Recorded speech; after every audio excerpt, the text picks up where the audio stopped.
All right. Sorry about that. Took a little bit longer to get ready than I normally like, but whatever. Whatever. We're here. Oh, I need to move. Need to move that green screen mount.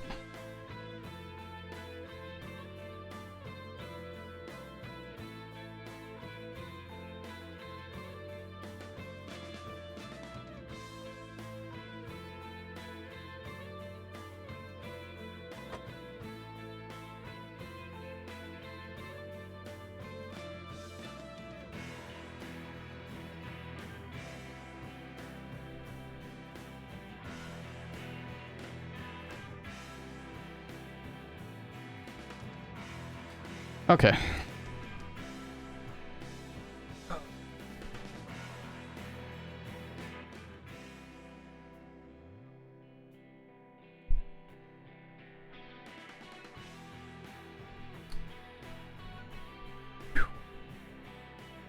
Oh yeah, by the way, so if you're wondering why it jumped from day 10 to 12, the reason is because last night we watched that movie in the Discord and that counted as night 11. Since we still did something.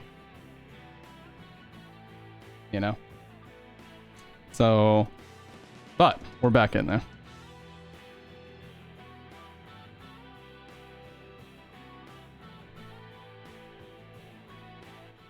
And the first thing I wanted to talk about was Soma.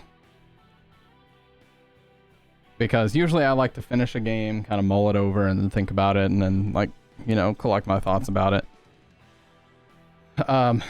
Right from the bat, I was really impressed with how well made it was. And when I say well made, I don't just mean, like, you know, production value. I just mean the structure of the levels was good. The voice acting, especially the voice acting right from the beginning, was really good. Even just the conversations between Simon and his doctor were really good. And I've heard about Frictional because I've heard about Penumbra. What's up, bros? I've heard about Penumbra and I've heard about Amnesia. But Soma was one that I just had kind of downloaded a few years ago and I never really got around to it. I never really thought about it much. So it was really good to finally get to it. And I thoroughly enjoyed it. But what I liked about it is that none of my predictions about the ending were right. That's actually something I appreciate. I don't want to be right, because my prediction about the ending was kind of shitty. I wouldn't have wanted that shit to be true, honestly.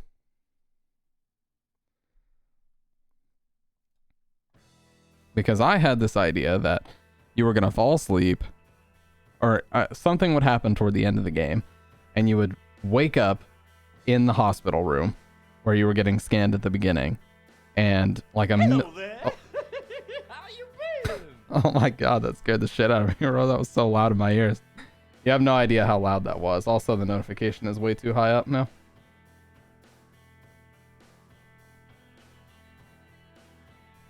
Killing me.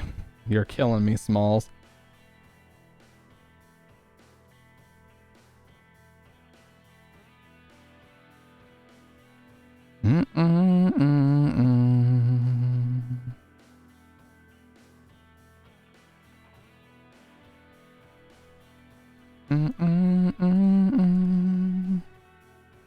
But yeah, I thought, you know, I had this idea in my head that you would go to sleep or something would happen toward the end that would cause you to either pass out or something else. That big cataclysmic event of shooting the ark up into space would like force you to come to, and then when you woke up you were in the hospital room and it was like, oh, it was all just a dream, or it was all a vision or something, and now I'm back in the doctor's office where I should have been the whole time. So I'm glad that they did not go that way. Honestly, very good, very glad.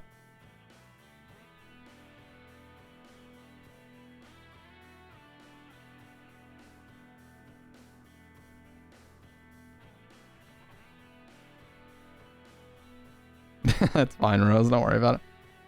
Yeah, it does make you think, and that's what I appreciate about it.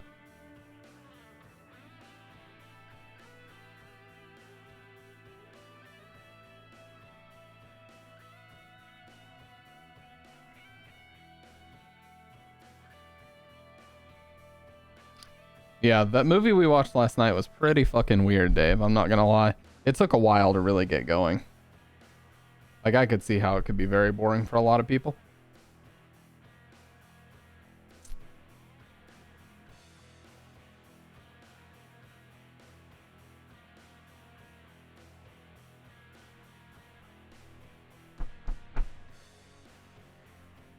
Dude, this playlist is at 80 consecutive weeks of playtime now. Holy shit. That's a lot of fucking hours.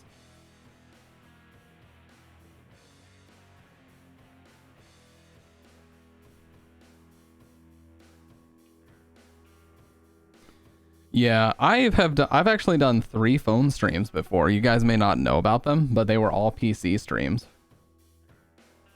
Yeah, no, I feel that, Dave. It's kind of a slog to watch. Like you have to really it's like a movie that forces you to watch it on its own terms, if that makes sense.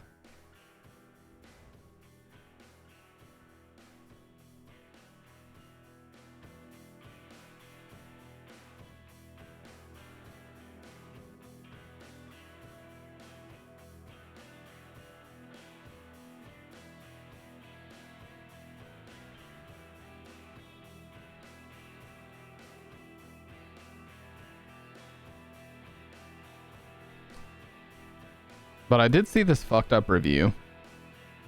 Well, anyways, I want to finish what I was saying about Soma first, though. I really did like the ending. Hey, what's up, Loopy? I'm just talking a little bit about kind of my thoughts on Soma. I liked the ending because it was one of those endings that is not necessarily happy. It's not necessarily like, oh, this is a happy ending and every humanity just gets to... Can you see who follows you on Twitch? You can go to your dashboard and you can see who has followed you. Yeah.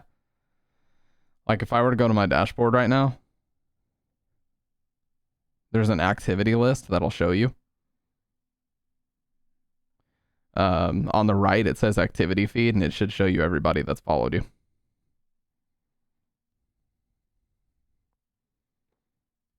But yeah, I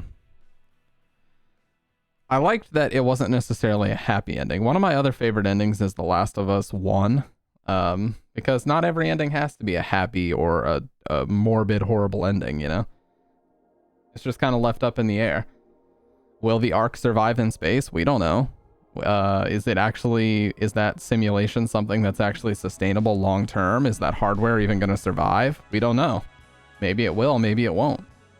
It is a lot like The Prestige because there's that whole concept of multiple bodies and whether or not your conscience is going to transfer from one to the other. What is the real you at that point? If you're making clones, that's a good point.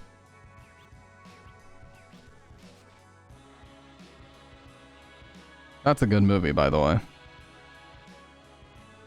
Exactly. You gotta be the guy in the tank or the Prestige.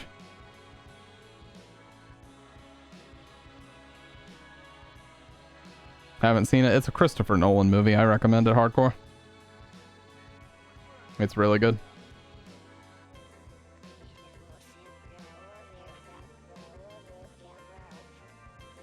But yeah, at the end of the day, it really is Simon's fault because he freaked out on Catherine. He had a fucking meltdown on Catherine at the end, but she straight up told him earlier in the game that can happen.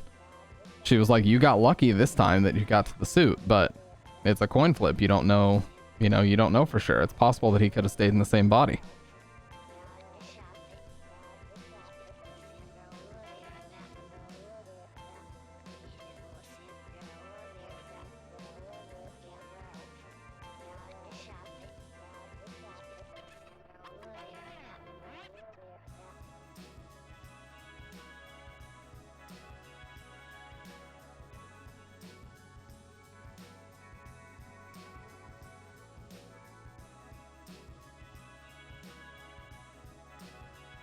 Oh, I killed him. I killed the other Simon.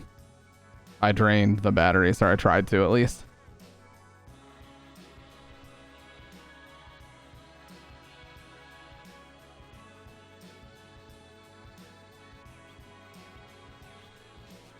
A mercy killing? Yeah, pretty much.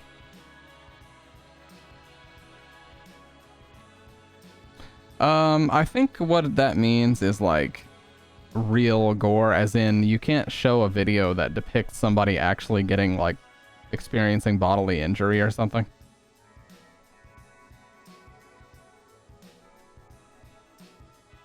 Like I wouldn't be able to show a video of a guy like getting his arm chopped off, but I can play a video game depiction of it because it's not really happening. But yeah, I wouldn't be able to watch like shock videos of people getting severely injured. That would not fly.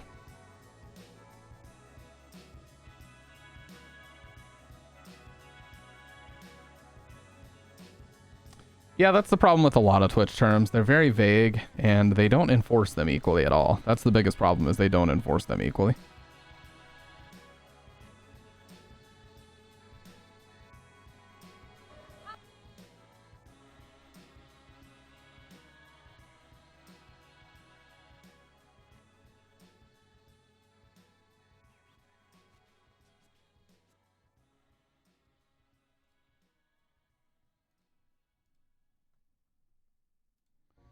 The way I see it, it isn't even a coin toss. Once a new you has been created, it's trapped. However, if you look at it in more of a broad sense, one body is more current than the other. Yeah, because, you know, just because we quote unquote transferred to the correct body with the power suit or whatever, doesn't mean that the original Simon doesn't still exist. Like, we basically had to just create a copy and then kill the original. Because he was even talking to Catherine. He's like, did it work? I don't know if it worked. Because he was still sitting there, but he couldn't hear anything. Just like at the end, when we were well aware that we uploaded ourselves to the Ark, but we didn't actually transfer there.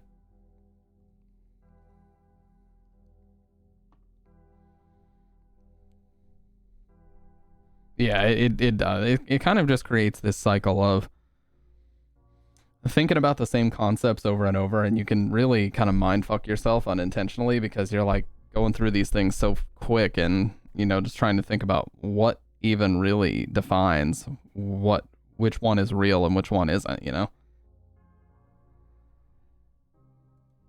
Like, both Simons probably remembered where they came from as far as Toronto. Both Simons had done everything in the game up to that point, but only one of them got to continue on and leave that room. So it's like both of them are technically the real one. Yeah, they were just duplicates of each other.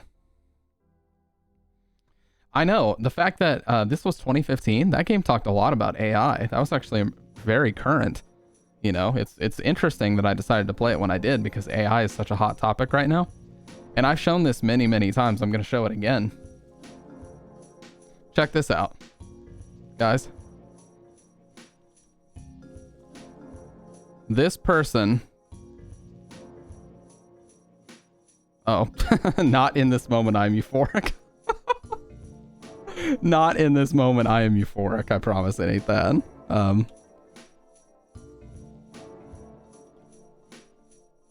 This person does not exist.com, okay? Oh, what? The site's down. No, dude. God damn it. I like to show this all the time as an example of how scary AI can be. Am I good? Yeah, I'm good. I'm good. I just accidentally Googled the wrong thing.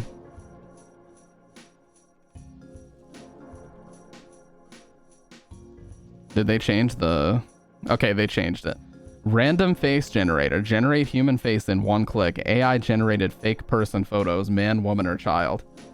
Check this out. No, not a single person on this site is real. Look how convincing this shit is. Now, I will say something that's weird about this is she looks younger than her face would indicate, so that kind of is a giveaway. But all these are completely non-existent people. It does have a hard time with glasses, you can tell. Sometimes they're not as full as they should be.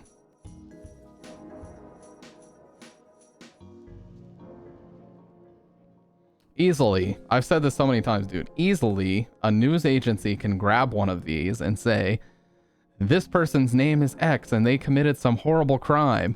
If they're having a slow news day, for example, they can just grab all this shit and just emotionally manipulate people by saying that they're horrible people or that they've done this, that, or the other. Or they could fake those, you know, those cringy, like, heartwarming stories about these fake people that don't even exist. If there's a slow news day, who's to say they wouldn't just do shit like this? Who's to say they haven't been doing this for years?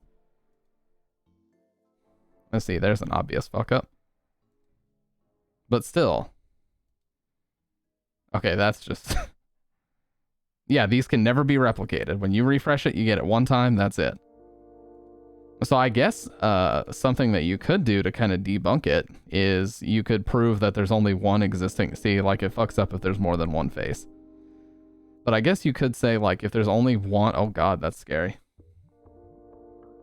AI is already indirectly taking jobs, like for short gigs. Oh yeah, for sure.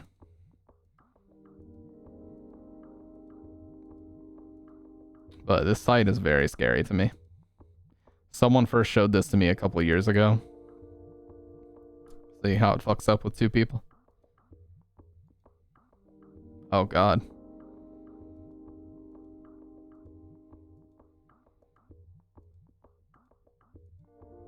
I don't know. This every time I go to this shit.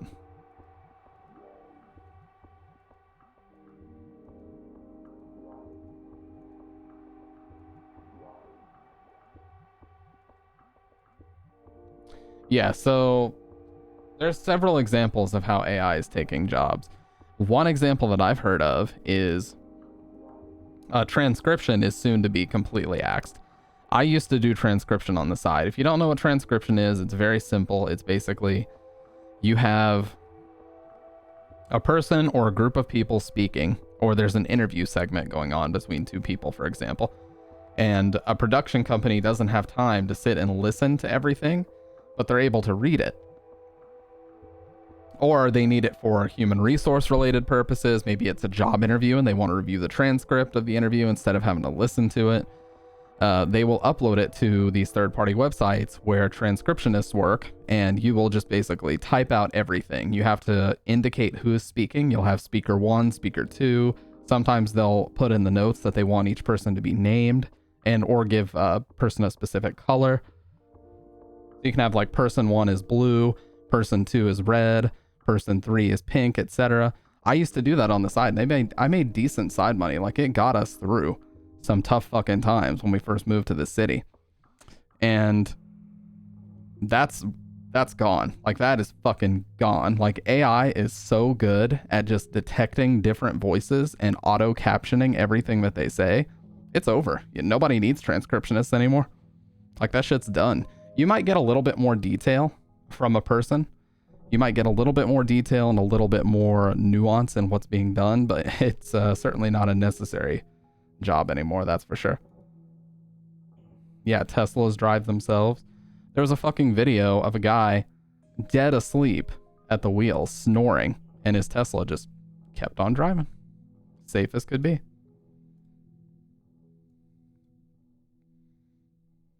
Now, they did say that they updated the firmware, from what I remember. They said they updated the firmware so that if someone is detected to be asleep or they haven't made any inputs, like for the wheel, and they haven't touched the pedals in a while, that the car will slow down, pull over to a shoulder when it's safe, and play a tone that wakes you up. So that's cool. But the fact that you can straight up be dead fucking just asleep behind the wheel and your car will keep driving, like, I don't trust that, dude. I do not trust that. Even the newer Kias have some pretty scary good lane assist. Yeah, for sure. Or just dead. Yeah, exactly. Like, what if somebody actually like has a fucking heart attack in their Tesla? It's a scary thought, but imagine if someone has a heart attack in their Tesla, the car pulls over to the side and the tone starts playing and they don't wake up, and people like just discover that there's a dead person in the fucking car. Like, that's going to happen eventually. Some fucked up shit like that is gonna happen with how popular these things are. And most of the people who own Teslas that I know are much older than me, like in their 40s. And have been in the workforce since like the 90s and stuff.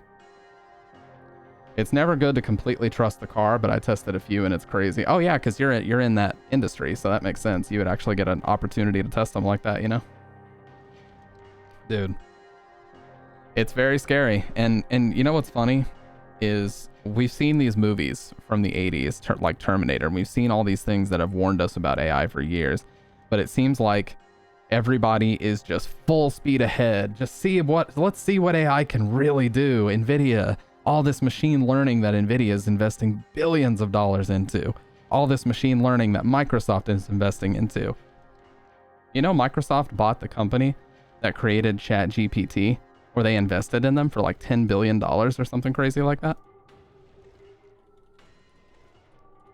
Let's see.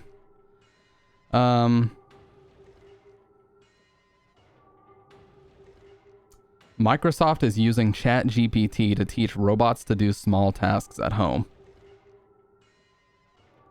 And here's another one. You are irrelevant and doomed. Microsoft chatbot Sydney rattled users months before ChatGPT-powered Bing showed its dark side.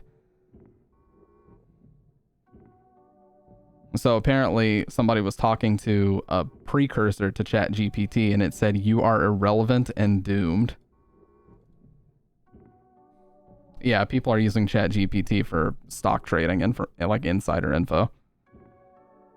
And I highly doubt that's going to work out. Like, those people are going to lose so much fucking money. Yeah, exactly. Why a conversation with Bing's chatbot left me deeply concerned for the path of AI in the future. Microsoft announces new investment in ChatGPT maker OpenAI. Look at this. Microsoft announced a multi-year, multi-billion-dollar investment with ChatGPT maker OpenAI. They're in talks to invest as much as $10 billion fucking dollars. Even for Microsoft, that's not chump change. That's $10 billion fucking dollars.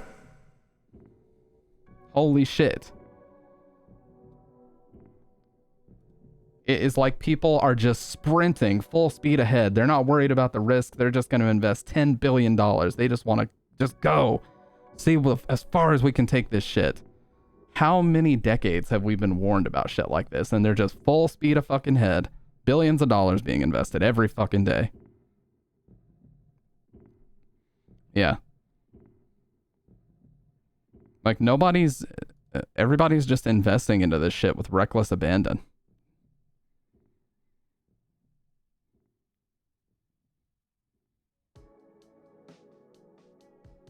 It's fucking scary, man. And it's ironic that that game had so much to do with AI and its impact on humans. And what's the story in Terminator? Specifically in Terminator 1, the AI becomes sentient. It realizes that humans are the problem. Humans are killing the planet. Humans are constantly at war with each other. They're destroying natural resources and using them for shitty reasons, jacking the prices up. They don't know how to manage money or worldwide currency. The AI realizes that humans must be eradicated for the planet to survive. So it fucking launches just whatever it has to launch, fucking nukes, everything, and just blows the fucking planet up to nothing. That's the story.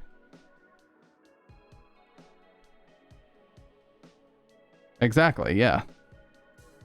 They realize a lot. Yeah, they realize humans determine their fate, so they kill humans. And that was the other part of it that Kyle Reese explains in the first movie, is they realize that humans are destructive, and the only way to save the Earth was to destroy and eradicate humans.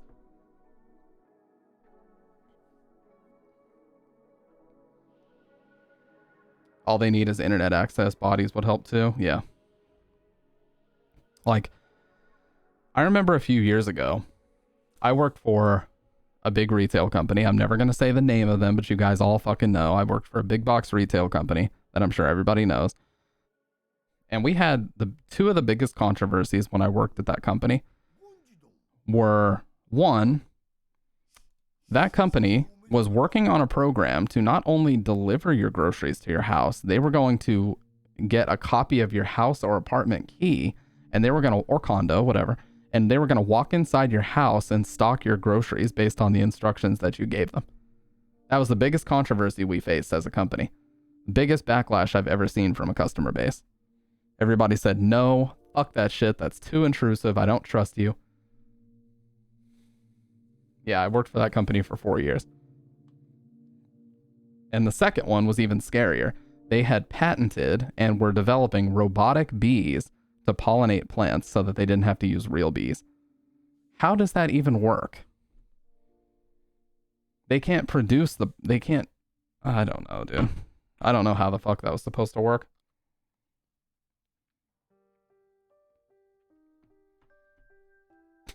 When does it come out, Dave, or did it already come out?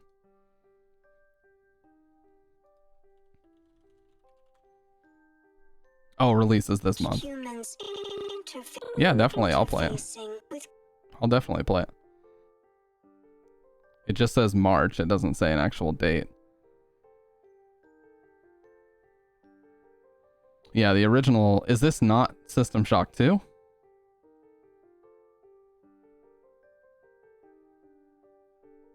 It's the first game remastered? 1, okay. Because I know System Shock 2 was very popular as well. Yeah, I'll definitely play this. It's only $40. As long as it doesn't come out like the same week as RE4 Remake, then yeah. There's that new robot game everybody's playing. I forget the name. I actually don't know either.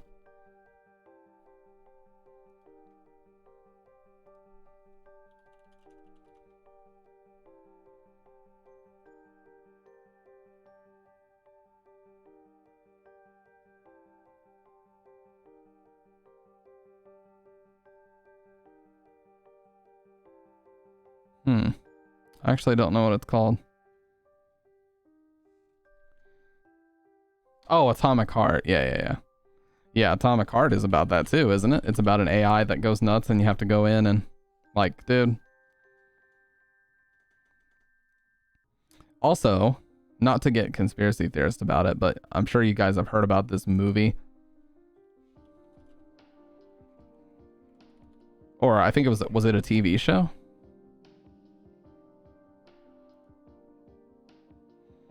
But it's a TV show that takes place in East Palestine.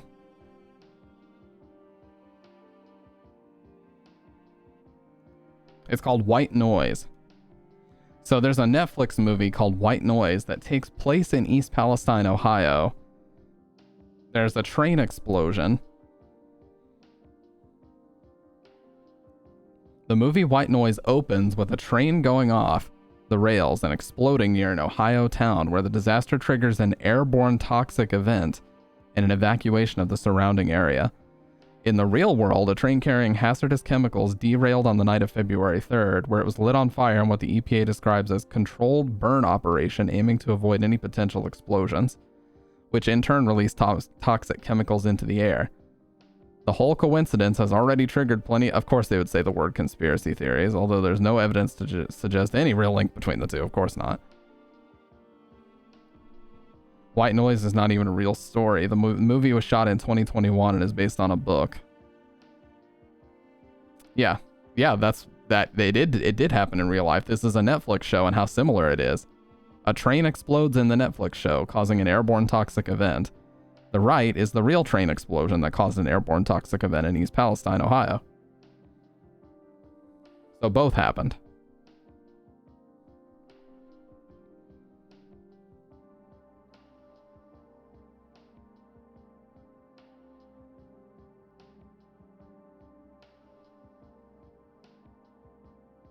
The book plays with the lines between reality, simulation, and staged incidents.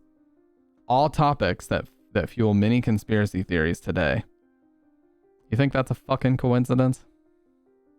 More than... Yeah, the water's fucked too. Have you seen the videos of people like dropping stones into the water and it looks like a fucking rainbow with all the toxic shit in it?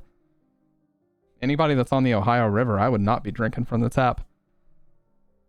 Anybody that actually gets their water from the Ohio River, I would not be drinking from the tap right now, that's for sure. I'd be stocking up on gallons every day. But I guess you're going to take a shower under it anyway, so. And you're going to absorb it through your skin, so. It leads to the Mississippi, exactly, which is the biggest river.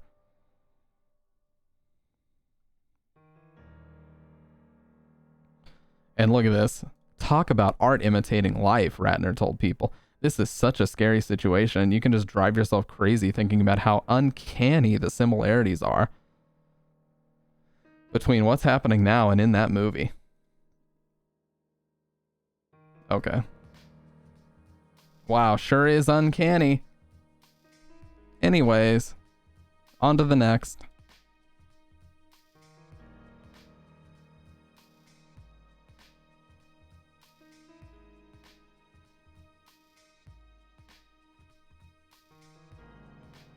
Hey, what's up, Kendo? Yeah, the notifications are fucked up. They've been fucked up for years, and Twitch just doesn't really do anything about it. You know, we've talked about this before, too.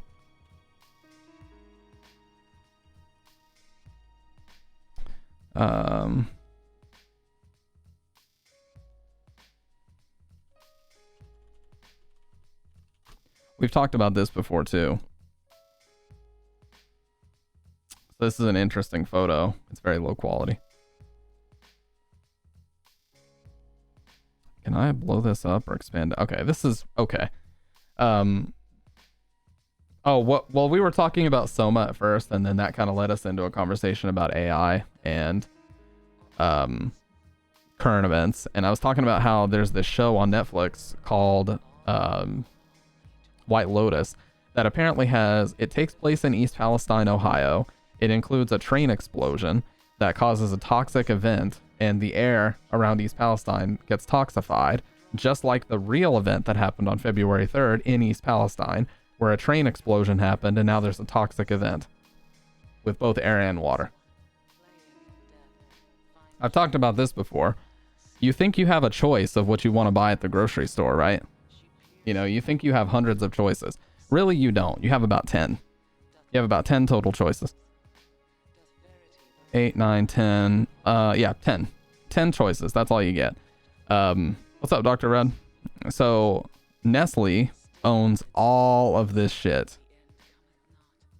Shit tons of different things that you would buy. Hot Pockets, fucking all kinds of frozen food, ice cream, water. Nestle owns Dasani water. But you see what I mean? Like, you think you have a choice at the grocery store, but really it all comes down to about 10 different companies at the most is all that you're buying from. It's just like the news. You think that you have all this choice for what you want to get your news from.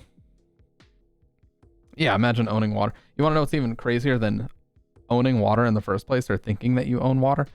Did you know that the CEO of Nestle has said that he does not consider water to be a privilege that humans should be allowed without paying for it? He literally said humans should not be allowed to have free access to water unless they pay for it.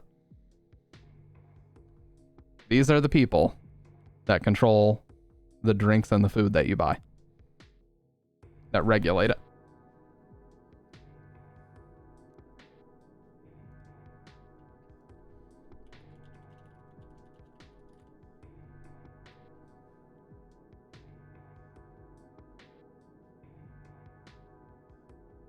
Look at this. Snopes tried to fact check it. Nestle CEO says water is not a human right. Results: mixed. Mixed. It's a mixture. So he did say it, but the context is off, is what they're claiming. But he did fucking say it.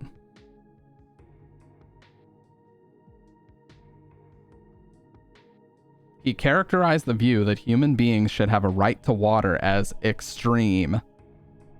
How the fuck is that extreme? That's the last thing. That means that as a human being, you should have a right to water. In my opinion, that's an extreme solution. The other view says that water is a foodstuff like any other, and like any other foodstuff, it has market value. That's the real quote.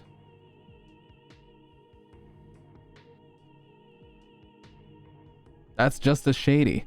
How's that any better?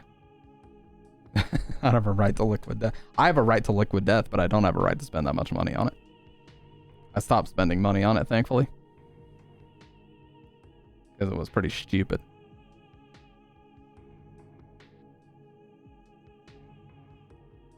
Everyone should have infinite water and food. Well, unfortunately, there's a lot of people who have made careers off the back of profiting off of selling food and water to people.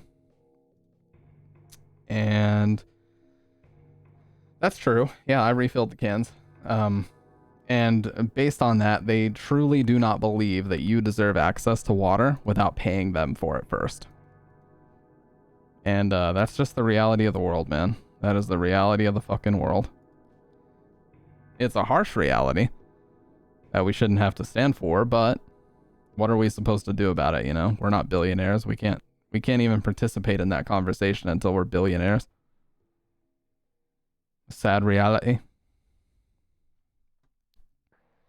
But yeah, we can't even participate. We can't even begin to participate in that conversation without becoming billionaires first, so. Exactly. Most of the time it is less than 10 because your store may not even stock products from one of those big manufacturers. On the flip side, there is no free solid food. Exactly, yeah, there is none whatsoever. You might have a soup kitchen or something nearby, but just because the soup kitchen exists to provide you food at no cost doesn't mean that that soup kitchen didn't pay for that food. You know, there's that whole saying about there's no such thing as a free lunch, which is true. Regardless of whether or not you got it for free, someone along that line of it being grown, manufactured, etc., did pay for it to get it to you. You may not be aware of when it was paid for, but it was paid for at one point or another. Yeah, that's true, Dr. Red, yeah. Yeah, all magic comes with a price. Very true.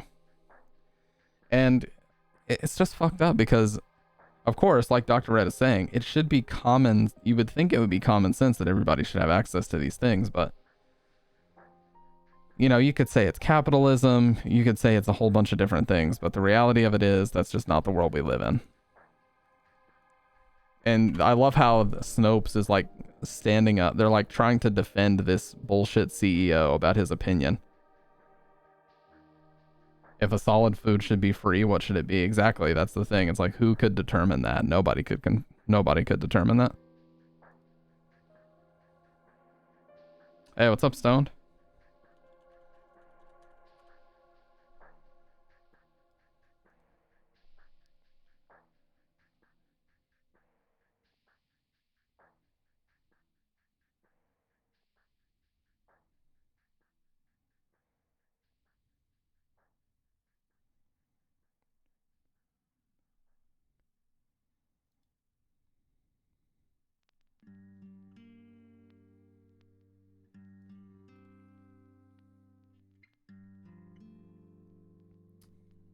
How you doing, man? How you doing?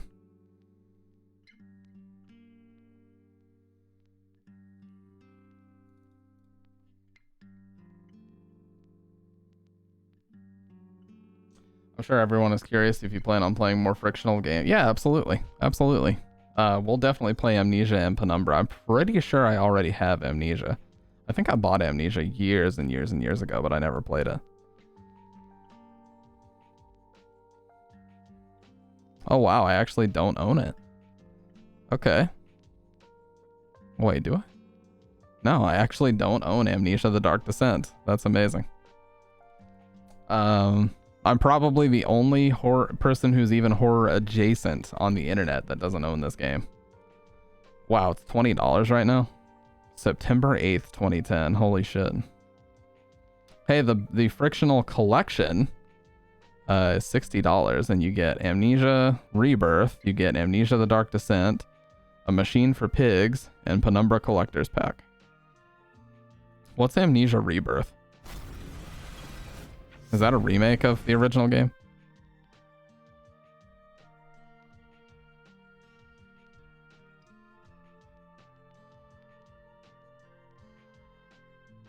Yeah, that's the thing, Rose. That's the world we live in. 2 if you don't count Machine for Pigs. On G2A, it's $365, the original Amnesia? Should I play the original or Rebirth? What's the better one to do?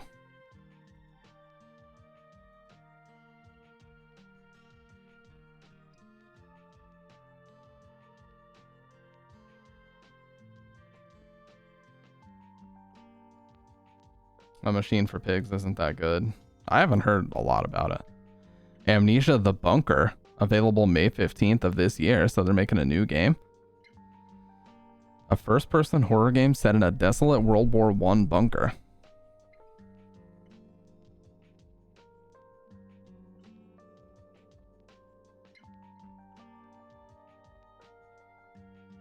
Wow. Yeah, 3 and 4, depending on if you count Machine. Okay. That's Amnesia 3, Rebirth is. Okay, okay. That makes a lot more sense.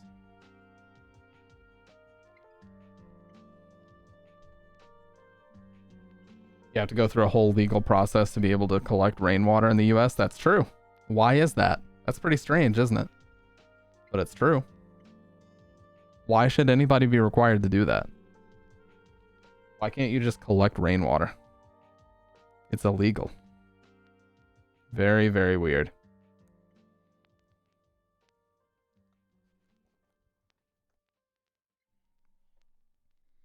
The bundle on G2A comes with the first game and a machine for pigs. You're stealing by doing so? Yeah, exactly. Somebody could have made money from that shit. How dare you?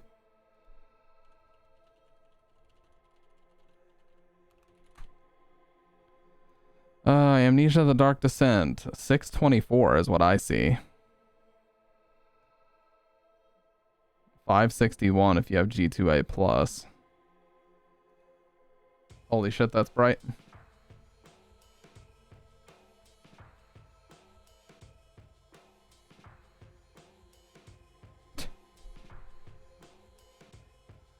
But yeah, for Soma to be my first frictional game, that was really good.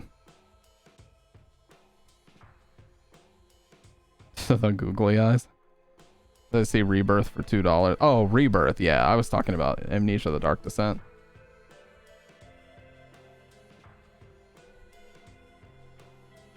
That is delicious water. Holy shit, it's so clean. Very, very clean tasting.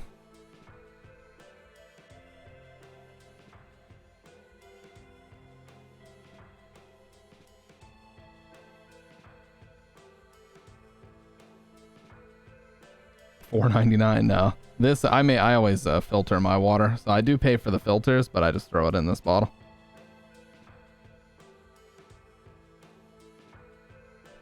I also know about this one really, really obscure game called The Darkness Within in Pursuit of Loth Nolder.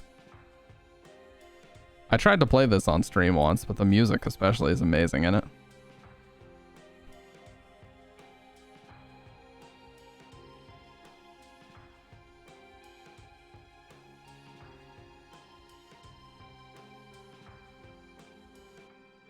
Yeah.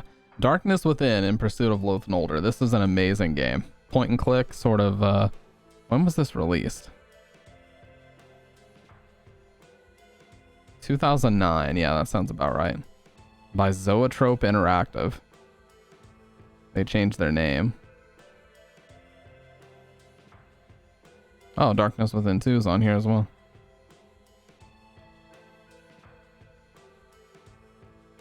I like myself some Heart of Darkness. Yeah, it's very Lovecraftian. Can't decide if it's warm or cold. Well, we're on like day 13 of our fucking cold air being out, so hopefully somebody fucking comes by tomorrow and fixes it.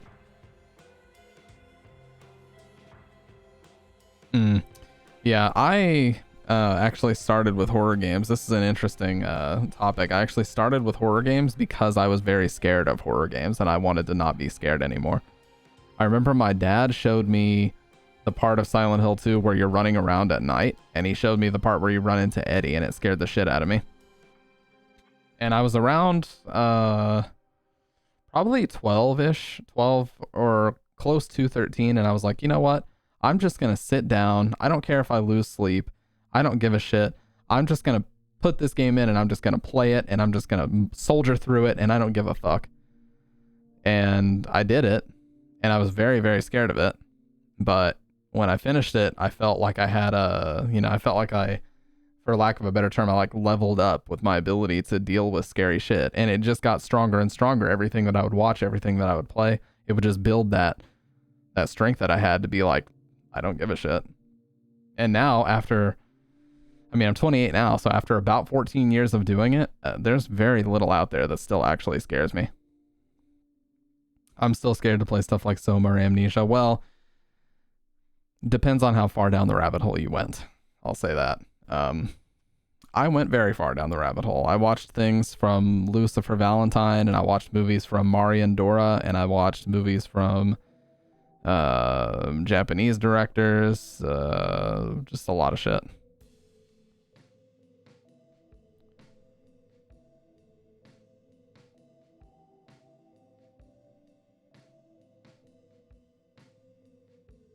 Honestly, I really don't enjoy the running away crap, but I love the story and atmosphere. Oh, you mean the hide and seek stuff? Yeah. Yeah, I don't like running from enemies. I would prefer combat, but of course you don't want the combat to be too fucking easy. It's okay to have the combat not be too easy.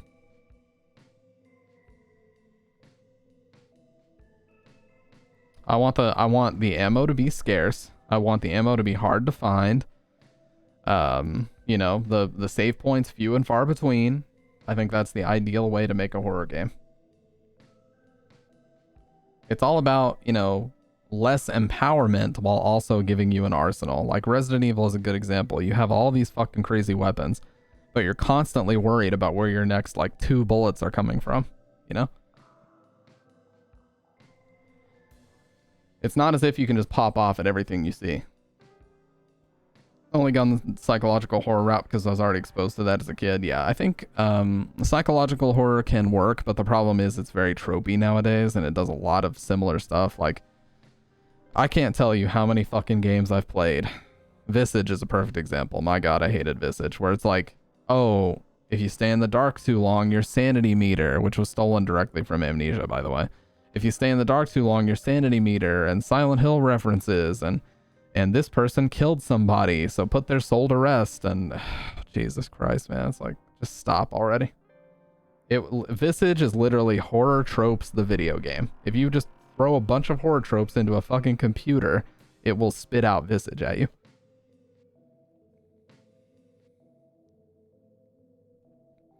That's very true, Loopy. I took like a 6-year break from streaming.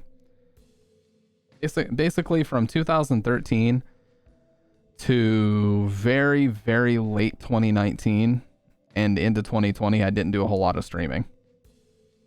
It was about January of 2020 that I really started taking things seriously again. And in that time, when I first came back to Silent Hill 2 and I finished the game, I was feeling very nervous. Like, I got up and I remember kind of going in my kitchen to get some water, and I was like, why am I tense right now? I'm like on edge for some reason. Yeah, exactly. Clunky melee controls, avoid multiple encounters. Like, you're not going to want to or even need to fight everything that you see, you know? And let me be clear, psychological horror can work really well. Lost in Vivo is an excellent example of psychological horror that works great for me. And I think just, you know, people's opinion on it is that it did work very well. But it just is full of a lot of overdone stuff that you gotta relax on a lot of it, because it's been touched on so many times with so many different games. I appreciate that, Rose. Yeah, we've been able, you know, regardless of what anybody says about my numbers or anything like that, we've been able to do some really cool stuff here. That's all that matters to me. You know, I've met so many people that I would have never met otherwise.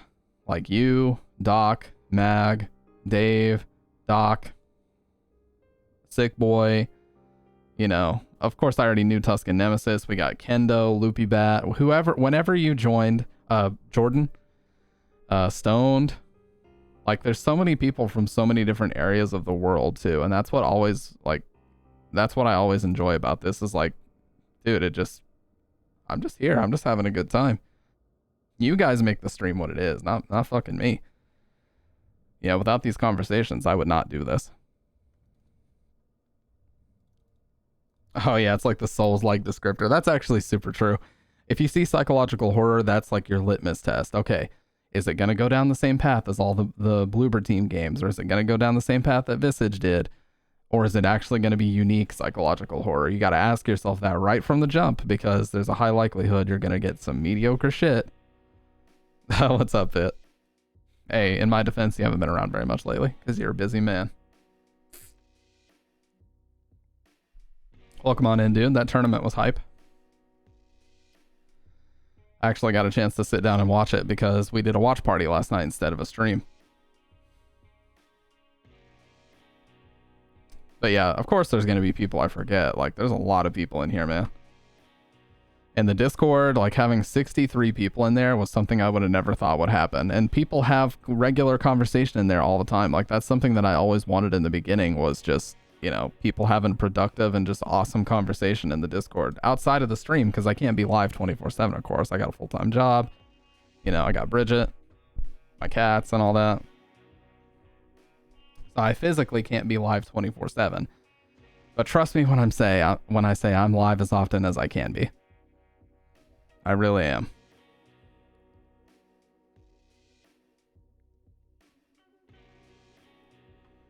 I probably drive Bridget nuts with how often I'm live, but you know what?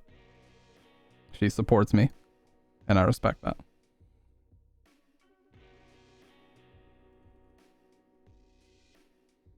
I mean, just the other day we were having a conversation about, you know, movies and how they don't work very well as far as like game adaptations.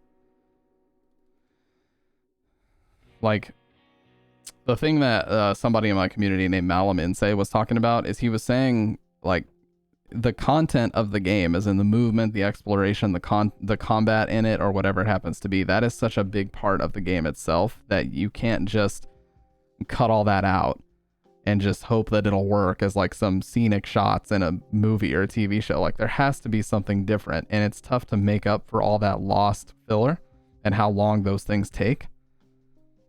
You beat the RE2 remake yesterday. Really, really good game. One of Capcom's best games ever, for sure.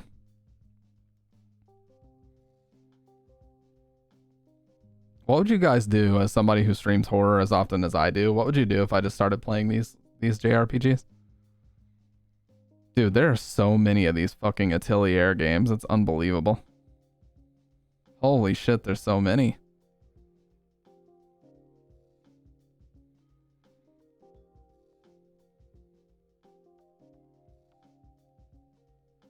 I would cry. Yeah, it's not my thing, and probably won't ever be, but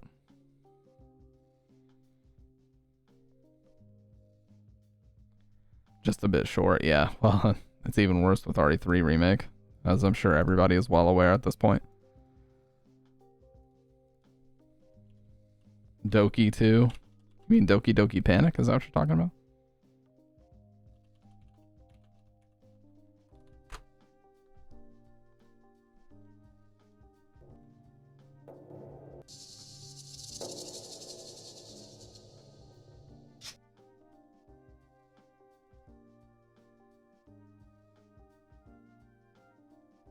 I'm trying to find the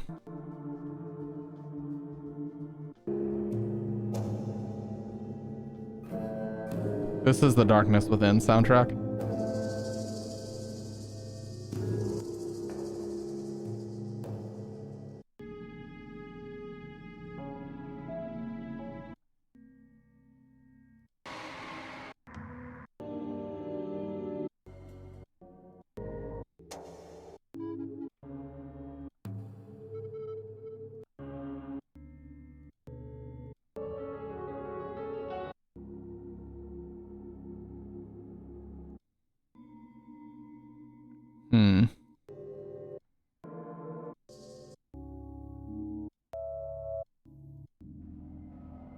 It's one of the very first songs you hear in the game.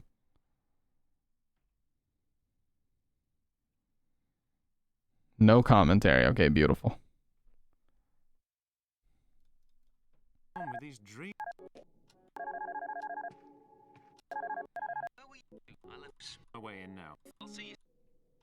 This music.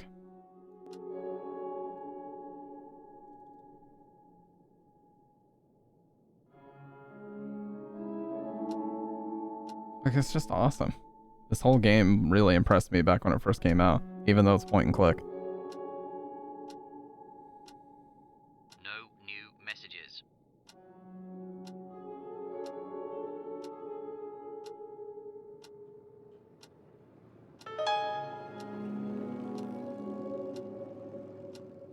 Graphics also counts. No, how polygon games are much more scary. Oh, for sure. Yeah. PS1 polygonal style games like Power Drill Massacre is one that I still think about. I can't wait for the full release of this, by the way. I need no fucking commentary, please. No commentary, for the love of God. Okay.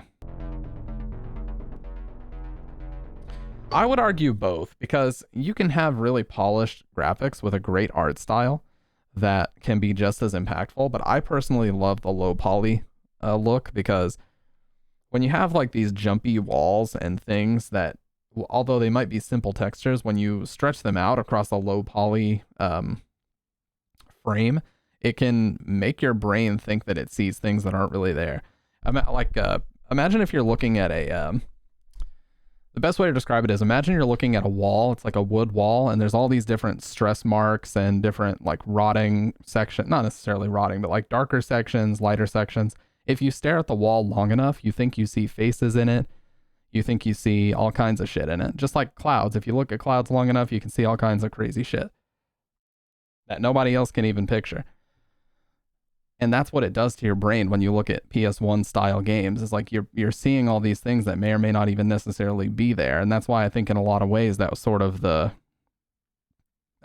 golden age of horror. But I do personally believe that 2001 to, actually no, 1999 to 2005 was the golden age of survival horror. Because even though Resident Evil 1 and 2 did not come out in that time, those two games were precursors to what it turned into, which were things like Silent Hill 1 and 2 and 3 and 4, but also Fatal Frame 1, 2, and 3, fucking Rule of Rose, and all these Haunting Ground. You know, like it just spawned so many different games. And back then, horror games were actually the most graphically, like when Silent Hill 3 came out, that was the best looking game in the industry, period, end of story, no question about it, until Doom 3 came out. But still. And nowadays, that never happens. When was the last time you remember a horror game? What's up, Silverwolf? When was the last time you remember a horror game being the best looking game in the industry? It's been a long time.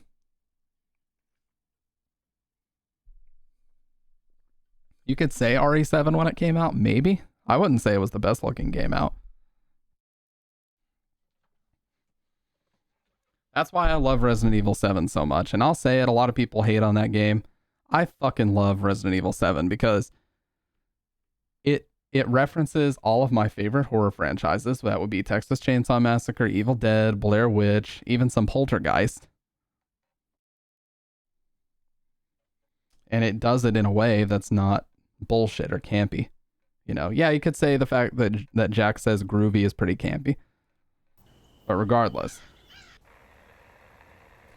Power Drill Massacre is probably the strongest puppet combo game in terms of presentation, and I think it's the one that, when I turned the stream off that night, it was the one that stayed like buried in my head the most outside of Murder House. The first time, it'll never be like the first night I played it, which I think the stream is gone.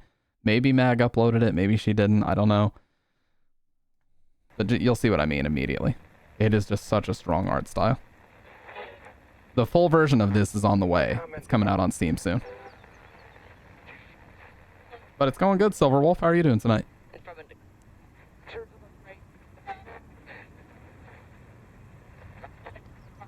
Just having ourselves a good old conversation on a Sunday night.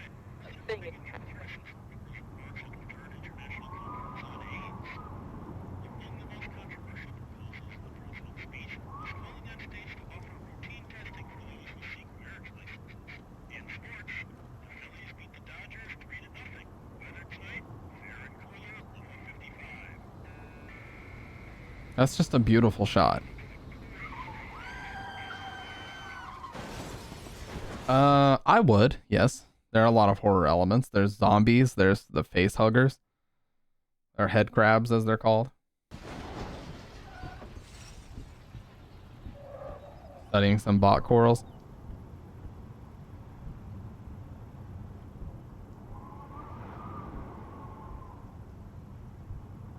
Yeah, so they get into a car. Oh, Jesus. No, immersion ruined. Wait, what the fuck was that? Oh, the Night Ripper. It's getting dark. Just look at this art. Look at this art style immediately. I would say it has horror elements. That's true. I mean, look at that.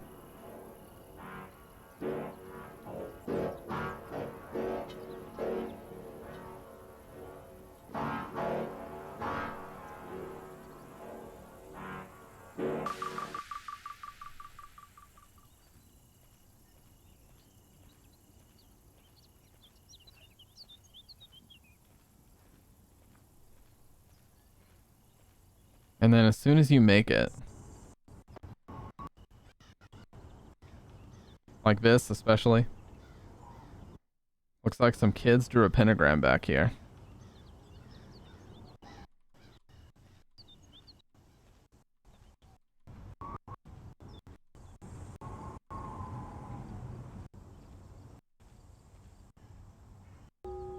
Yeah, this right here.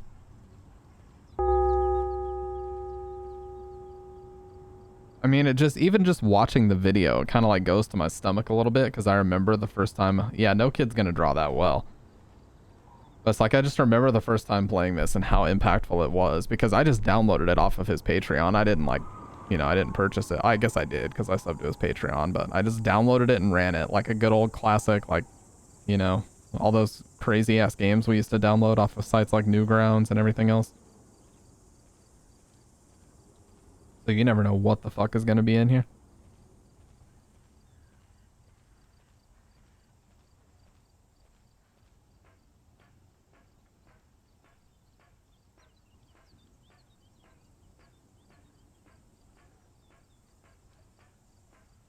Oh, we actually had Tusk playing this when he was over on my stream one time. He did not like it. Big shocker.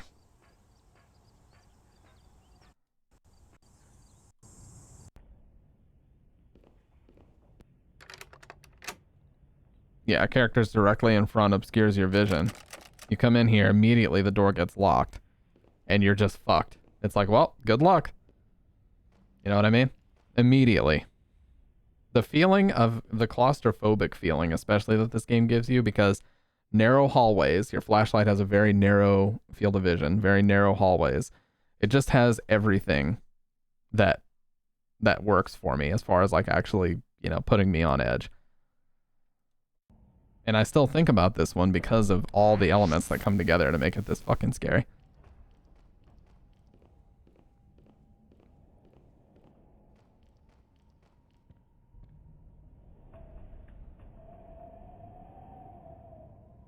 Search continues for two missing campers in the Pocono Mountains. Mason C. Sargent and Lori Summers of Long Island, New York, have been missing since June 8th. Their campsite and belongings have been located, but investigators have few leads. Police say there are no visible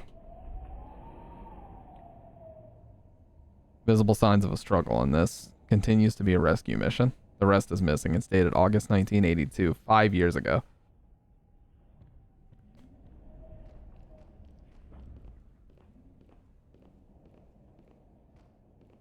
Like, watching it is so nice because I know I'm not the one playing it, but you see what I mean?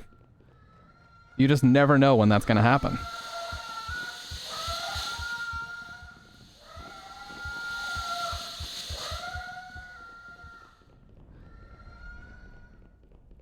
And you can escape, but it's like, you don't know where you're going anyway, so they could still be right there.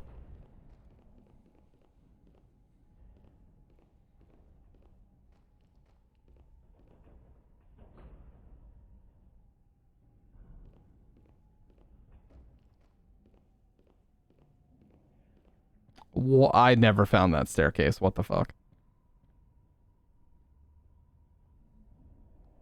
Pocono vanishings. No trace of missing campers. April 4th, 1985. Since 1978, 12 campers have disappeared over a span, I'm assuming.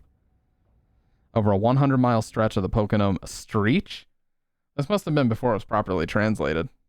A 100-mile stretch of the Pocono Mountains. We conduct dozens of rescue missions each year, says Park Ranger Charlie Plank. People come up here to camp and hike all the time without any experience. Accidents happen. While most rescues are successful, these 12 have stumped park rangers and local police. Campfires left burning, boots and jackets left behind, radios still playing. It's like these people were ripped away from their campsites, says Abe Bradley, who was involved in the search for... I can't read anymore. The ink is faded. It just does everything right. Now, the only problem that it does have is it's too fucking hard. It is too difficult for a brand new person who's never played it before because you need these keys and the keys randomly move. They're randomly generated. You never know where the locations are going to be. So yeah, it's too fucking difficult. Like even, I think Markiplier and Corey Kenshin and all these other Let's Players, they just gave up because it's too difficult. So apparently he tweaked that. He made the AI less aggressive, and there's a lot of other changes coming to the full version, which is why I'm excited for it. But I almost feel like this version is like the fucking uncut, you know? This is the fucking hardcore version right here. You ever watch me play Power Drill Massacre? You should someday. It's fucked up. What? Turn that off? I can't. That's part of the... I can tilt it down, but I can't turn it off.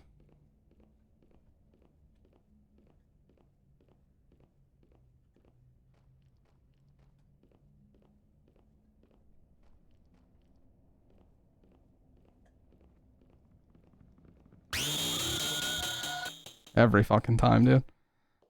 Especially if you're not looking. I mean, look how claustrophobic this is. Look at that. You can barely even see. You can barely even fucking see anything. It's like you're being crushed.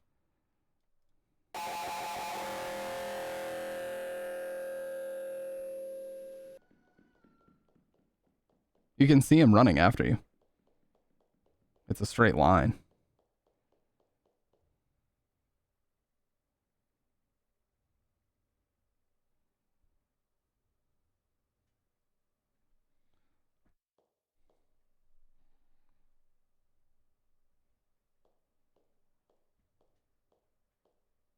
Anyways, that's I don't want to spoil the whole thing. Without the commentary, it's like watching a movie, which adds to the scare factor. Either way, this is one of the best plays I've ever seen. The amount of work it took to do this flawlessly had to have worn you down. Although the game is good, the most fucked up part is that whether the player beats it or not. Oh, spoiler.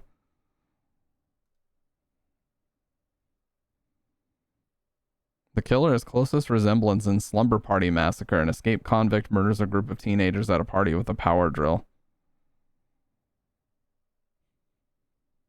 God bless YouTubers that don't comment while they play. It used to be the norm. Now they're basically impossible to find. Oh yeah, for sure. I mean, the norm is just to scream and wave your fucking arms around as hard as you possibly can.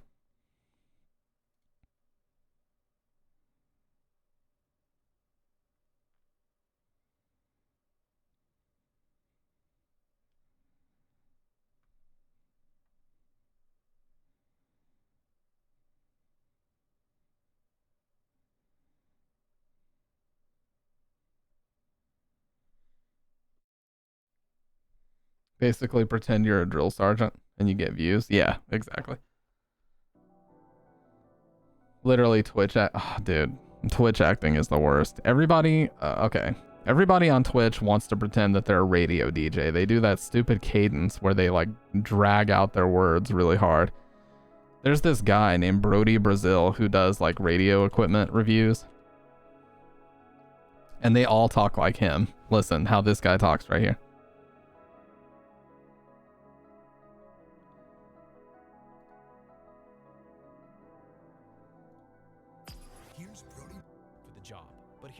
Studio, it gives me kind of a dilemma because I also... They all try to talk like this. And what I did was... Yeah, the drawn out fucking vocal fry shit, dude. I hate that. They all buy broadcast mics and they talk into it like they're radio DJs. That's the most annoying thing. Like you're a Twitch streamer. You're just sitting at your computer. You don't have to pretend to be a broadcaster. That's just a thing that they do because it's tradition. They've done it for years, but you don't have to do that. And plus, people use vocal fries all the time to make it sound like their voice is deeper than it actually is. Because if you talk like this all the time, people will assume that your voice is deeper than it is and you have a radio voice when you really don't. It's stupid. I also hate when I see people cranking the fucking bass on their mic. Watch this. I go to a fucking Twitch stream and I see a person who's like, I don't know, 19, 20. And they do this shit right here. They're like, well, I don't have a radio voice, so let me just make one. Here we go. Let's just crank. They do this. And they have their fucking bass cranked like this. Like, dude, you think we can't tell that that's fake? And some people, I've even seen their software goes all the way up to fucking 9 and they have it set to 9. This sounds like fucking garbage. But they do it because it makes it sound like you're on the radio. Fuck that. Leave it at all zeros, man.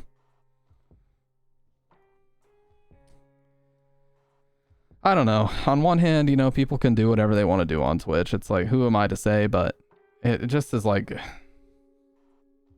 There's no reason why everybody needs to follow these tropes. Just do you. Just be you. Be charismatic. I mean, look at XQC. nearly unintelligible, a higher register voice, and he's extremely charismatic despite being basically unintelligible, and he averages like 50-60k viewers a stream. So it can be done. You don't have to do that. You don't have to act like that. You can do it. You know, content is king. That's the phrase that I always believe in. You make good content, nobody gives a shit what you sound like. Yeah, be yourself. I mean, easier said than done, of course, but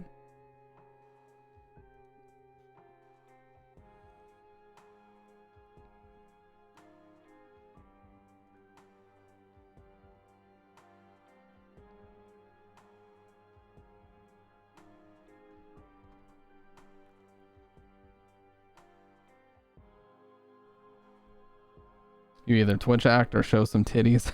Yeah. A Stampede, you have to have all the most expensive equipment and sound like a god to be good. Yeah, well, look. I do believe that equipment can play some part in it, but it's not gonna magically help you. Like, this mic is a good example. This would be considered a hype beast mic. Yes, I know, I understand. I didn't buy this mic because I thought it would help my stream grow. I bought it because it motivates me to stream. Back in the day when I first got this, I set this up as a goal because I wanted to obtain this mic someday because I always wanted to talk into it and use it. And when I had it, I noticed that when I wasn't streaming, I would look at it just sitting here. You know? I would just look at it sitting here on the mount and be like, damn, I want to stream because I want to use it, you know? I don't know. You could call it like being a consumer with 2 zeros or whatever you want to call it, but like... Oh.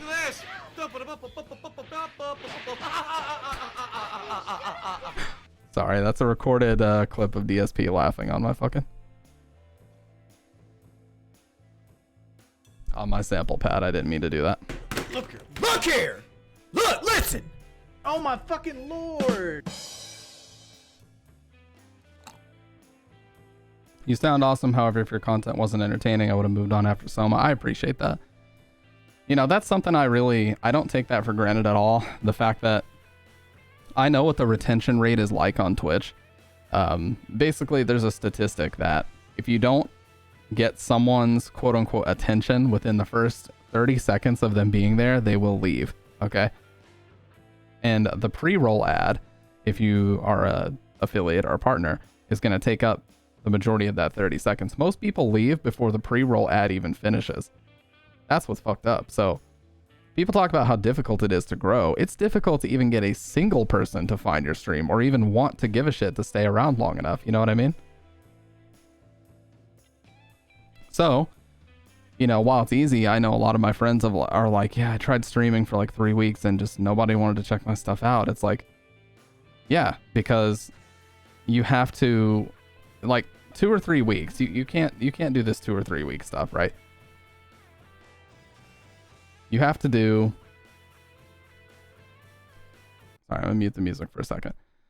Streaming is not something that is a 2 to 3 week endeavor. Streaming is a 2 to 3 year endeavor at a minimum.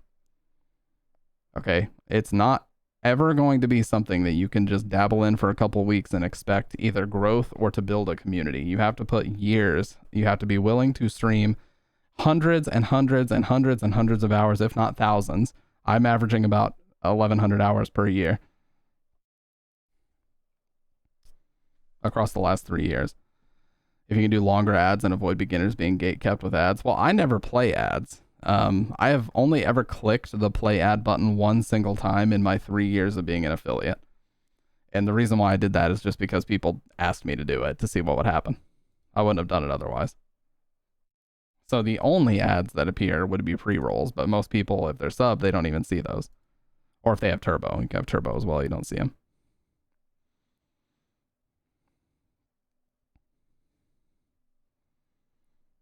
But that's the thing, is like, I don't use equipment because I think it's going to make me a better streamer, or that it's going to, you know, like, in some weird way just create artificial growth because I'm using something. It's not about that. It's just about, like, when you look at a certain product or you think about the product, if it motivates you to stream, I think it's worth it to have, you know what I mean? Like, you have, to be fair, you were the streamer with the most viewers, I think, for Somos. I was willing to sit through ads.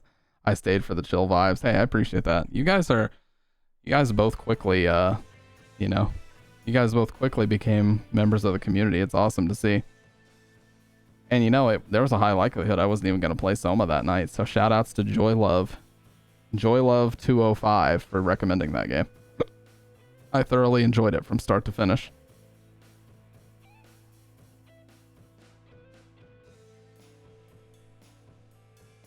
And we do marathons here too. Like at the end of this now 28-day marathon, the split 14-day marathons, I plan on doing Silent Hill 1 through 4 in one stream. It's going to be roughly a 20-hour stream. And I don't speedrun. I take my fucking time. I read every document in every game to its from beginning to end. I don't skip through any dialogue. We play all the dialogue. And we don't speed run through any of them. We explore everything. So they are straight up story playthroughs, 1 through 4. No bullshit. No wasted time. Nothing. I even did one about a year and a half ago. I did one that was even crazier because I played Silent Hill 1, watched the entirety of the making of Silent Hill 2, then played Silent Hill 2, then watched the entirety of the making of 3 and played 3, then played 4. Dave was here for that. That stream took 19 hours and 50 minutes. It's my longest stream to date. And I'll tell you, I slept like a fucking log after that.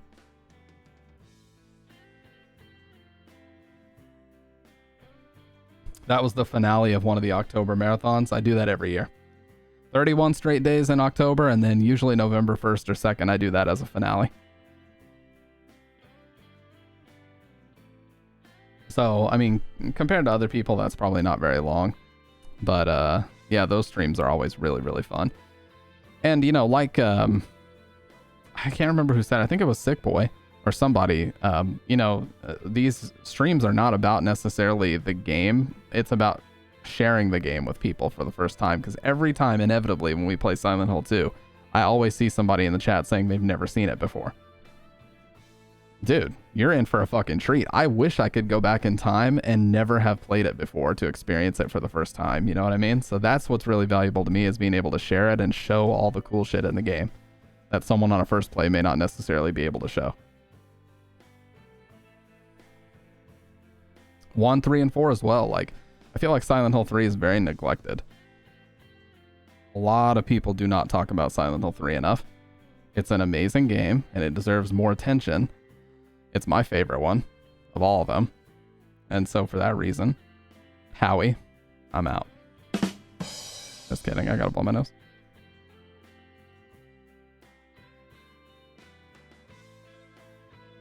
Like fucking Shark Tank.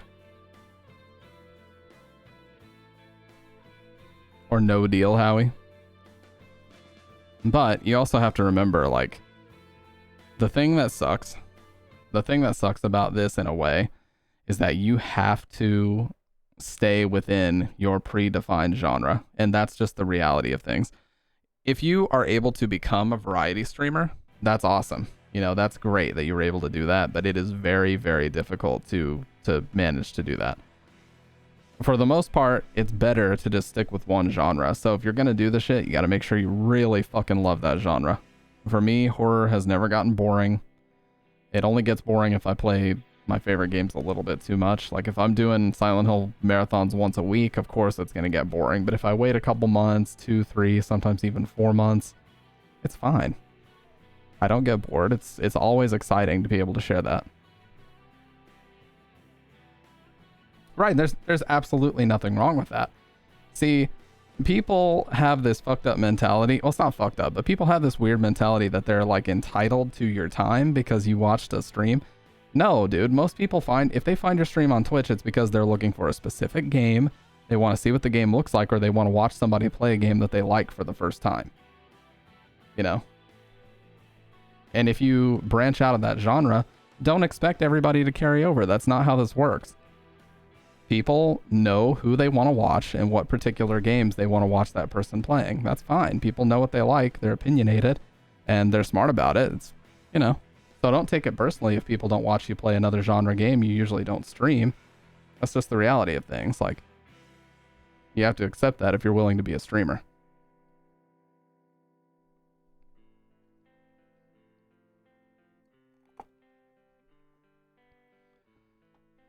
A wisdom lord Eris. Oh yeah, avoiding the puddle. I love Eris. He doesn't give a fuck. Also, you have to be willing to. I hate when people just say, hey, just get thick skin. Like they do the forehead, hey, just do this. But if you're willing to be on camera, especially you're not VTubing or whatever, you need to be ready to get roasted. You know how many times I've been roasted over this shit that I wear on my eyes? Infinite. I can't even, the amount of whispers I've gotten, calling me a faggot, calling me a soy boy, a twink, and all this other shit. Unfathomable the amount of whispers I've gotten. I don't give a fuck. I've never acknowledged them until now. I get them all the time. I don't give a shit. Bro, I'm on camera. If you're not ready to receive those whispers or be told those things, don't stream. Plain and simple. If you can't handle it, don't stream. Plain and simple, you know?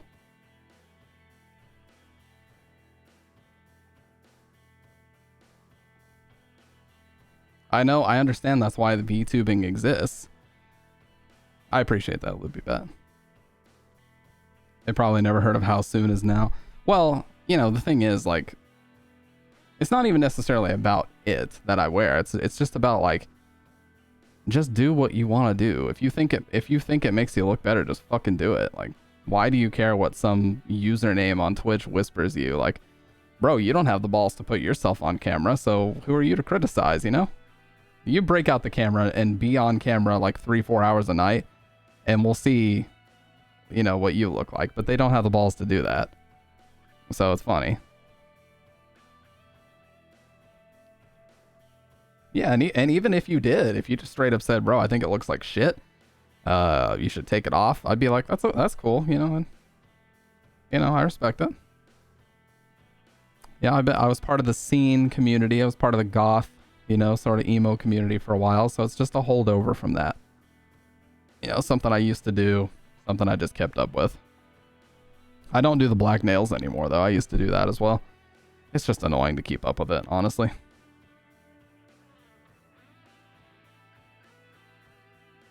But that's the thing. Not just the whispers I've gotten on here. People have joined my Discord community specifically to DM me. I'm obsessed with bats, so I kind of like goth too. You know, great minds think alike. They sort of go hand. That's very true, yeah, because there's the whole vampire thing, and vampire aesthetic is very black and like pale with, you know, yeah, sunken eyes. There have been people in the past that joined my Discord specifically to DM me shit like that.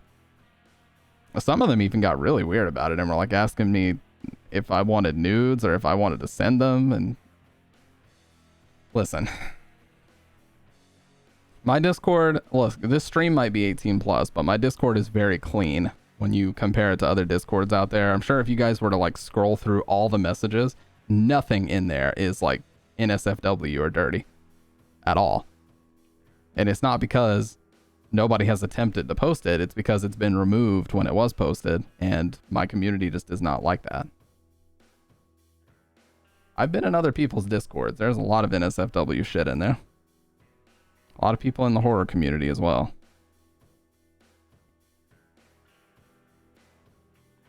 I just don't understand why you would open that door, because, like, yeah, the stream itself is 18 plus, but the Discord is just not really something I'm comfortable posting that type of shit in.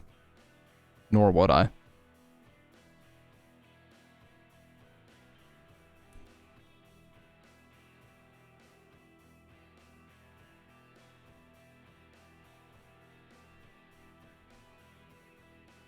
I'm an old man, so it's all good, but I was like, can I swear here and shit? Yeah, dude, I swear all the fucking time. You can swear here all you want. But yeah, it's sort of my, I don't know what word you would use, aesthetic. I don't know. You know, I like wearing all black. My hair is dark. I use all black equipment. It's just my thing. Like, so eyeliner, especially like the smoke black, is just kind of part of my shit, you know? Just part of getting ready before I go live. If I'm tired, it has an added bonus that it hides the fucking bags under my eyes. You know? Like, it's like some Misfits. Misfits is where I originally got it, by the way. Matte black dream car.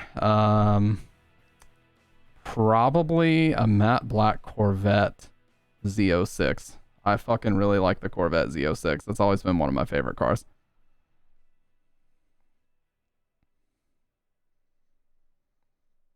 Like if I had my choice of car and money was no issue, Corvette. Fuck yeah.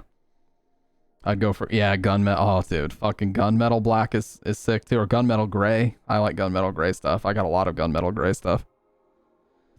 I'm a fan of primarily black with white accent, like my hat, or black with silver, like these. Like these have everything. They've got black with white on the sides, and they've got black and silver, these silver plush pads, velour. I wore these for a very, very long time on stream. The only reason why I don't, that right there, 250 ohms. They're very hard to drive, and you have to give your mixer a lot more volume. By the way, that looks fucking crazy the way it focused on there. Maybe I should use this to try to sell products. Listen.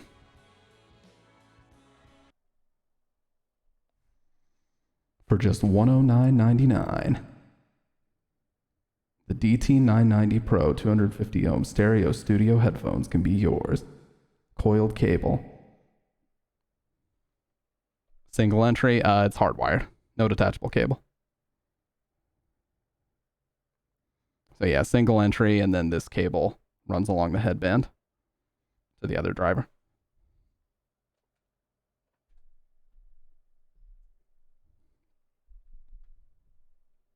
Honestly, similar with what I'm wearing. These Sonys. Single entry, but these are 63 ohm, so they're really easy to drive. Really easy to drive, thin, light. I can wear these things for, I mean, I do every single day at work, because I do work from home IT. I wear these shits for like 8 hours straight, and it's no issue. So 2 wires drives me crazy. Yeah, I hate that. I had HD 600s in the past, and they had 2, and the cable would sometimes like catch right here. It would like, you know, get tight around your neck and shit. I hated that. I'm also a fan of coiled cables. I really love cables like this because you can just lay them on your desk and anchor them down easily. And you don't have just a big fucking mess of cables everywhere, you know?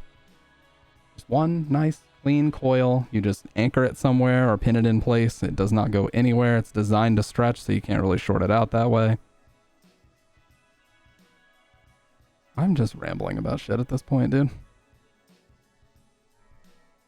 But as most people here know, my streams, especially these chatting segments, they don't tend to have a purpose. I just talk about shit. I see things in the chat, I respond to those said things, and we just keep talking. Oh, the other beautiful thing is once you get these stretched out and they start to break in, dude, it's like, it's just sitting. It's like floating on your ears. It's so comfortable. And these are cheap. These are like $79, $80 headphones. So I recommend these fucking hardcore. If you just want no frills, work headphone, or something to monitor your own voice if you talk into a mic a lot, MDR 7506 by Sony all the fucking way.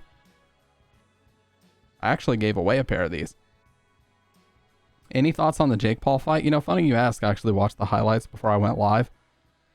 I think they made the right call. Jake Paul hugged him more than I've been hugged by any other human being in my entire life. So I think they made the right call.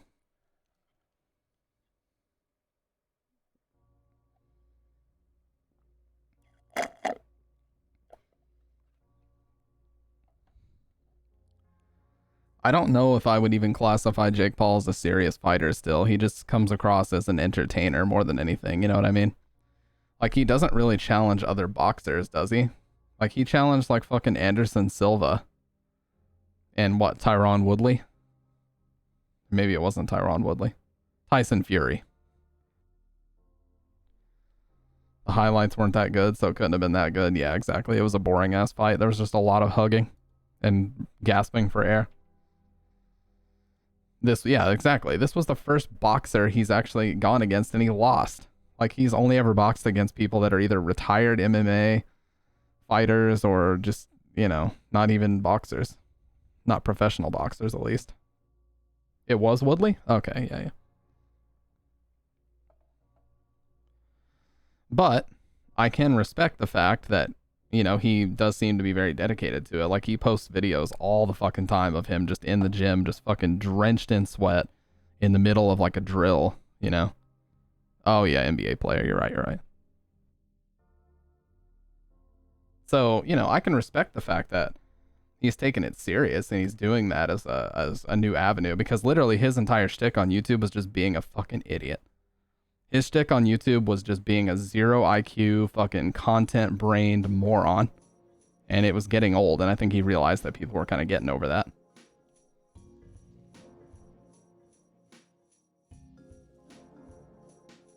And then, of course, you got his brother. You've got his brother who had his incident in Japan. And before that incident in Japan, he was the content-brained idiot YouTuber, just like his brother, Logan Paul, is who I'm talking about. And after that Japan incident where he got just fucking obliterated for that shit, dude, he got fucking obliterated for that. So he was basically forced to pivot in a more mature direction. And so he started his podcast, and now he has this drink that he's promoting everywhere. Like, he just has matured a lot. But he still does some dumb shit. Nate Robinson. Nate Robinson, the shortest NBA player in recent memory. Now he's just the crypto rogue. Yeah, exactly. That's what I was going to say. He does still do some dumb shit like Crypto Zoo. Crypto Zoo, I don't know exactly how it was supposed to work, but basically it was supposed to be some site where you would keep a zoo of animal NFTs or some shit, and it was somehow, you know, you pay for it with crypto, and they're incorporated together. I don't know exactly how it was supposed to work, but basically they took all this money to create this thing, and it just never got made, is the story. Now, let me just be clear, because I'm not trying to catch a lawsuit from our boy Logan Paul. This is alleged, okay? I don't know anything about this shit. I've just seen Twitter clips of like 2 or 3 people talking about it. Allegedly, a bunch of people paid money for this thing to be created, and it never got created. That's where the controversy is. And they say that he just kind of took everybody's money and ran. Yeah, I've heard about that one too.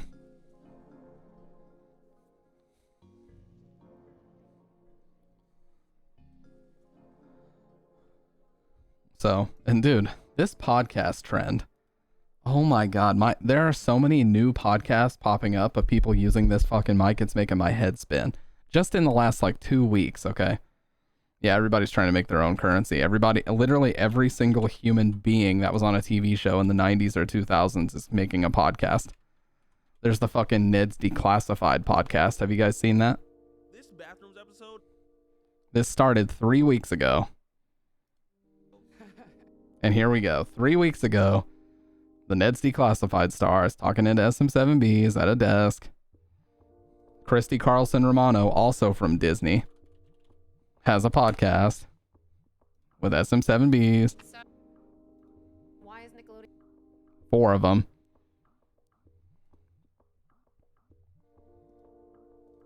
It's like, dude, the podcast trend. There's the fucking John Bernthal one, Real Ones with John Bernthal. There's so many podcasts called Real Ones, by the way. Here's another one. SM7Bs. Like, it's just, it literally is like every fucking day of our lives, a new podcast is started where people are talking into these. Yeah, dude, it did boom during the lockdowns because celebrities were bored. And they were like, well, that's an easy way to make money. I can just, you know, hire a few people to buy me a bunch of equipment and just sit down and talk with other famous guests. And I agree, it is an easy way to make money, but it's like, God, it's so oversaturated. The Joe Rogan podcast is really the only one that still is like exploding with crazy views, and the rest of them are just like fighting for the market share. Oh, no problem, Rose. And I love when they just call it their name, the Theo Vaughn podcast, the Bobby Lee podcast, you know? Well, Bobby Lee's has an actual name. It's called Tiger Belly.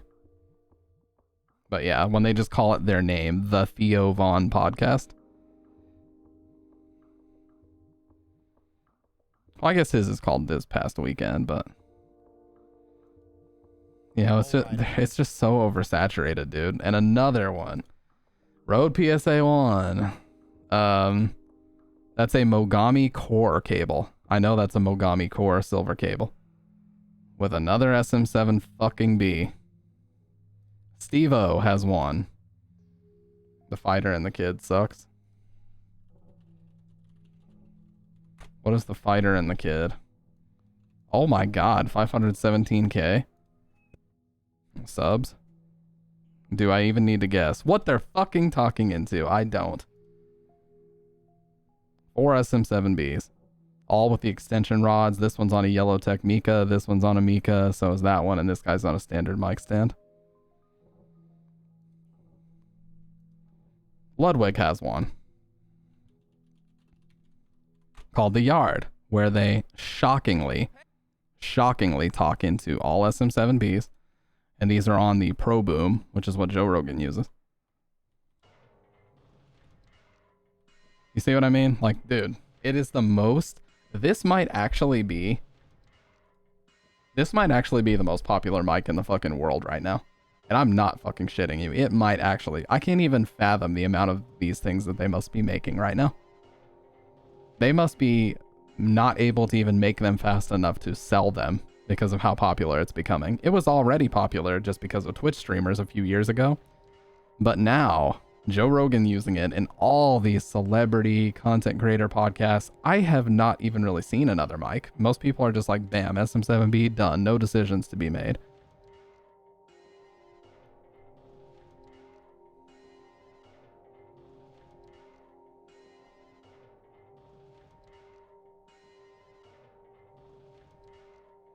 Oh, that's the worst, Rose. Sometimes I have to chew pain pills.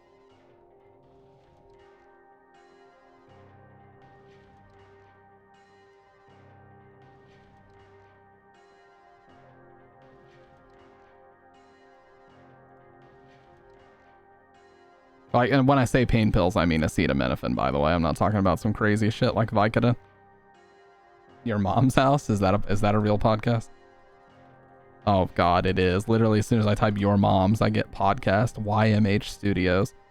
Let me guess. What are they using? What are they? Oh, they're not using SM7Bs. They're actually using RE20s with Neumann shock mounts. Okay, okay. And that's a BSW repop pop filter. What the hell is this? Straight gay sexual preferences? Oh, Dr. Drew. Okay. Okay. That makes a lot more sense.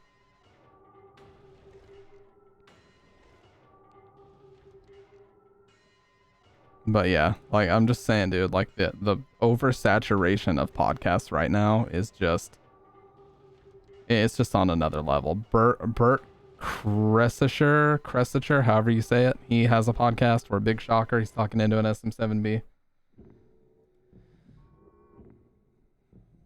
Rhett and Link have a podcast. Like it just, I would love if somebody could make a statistic, right, of how many like podcasts may say over 100,000 subs that have these and are talking into them. I do own 2 of them, but the reason is not for, it's not for vain reasons, nor am I saying that to like be bragging or anything like that.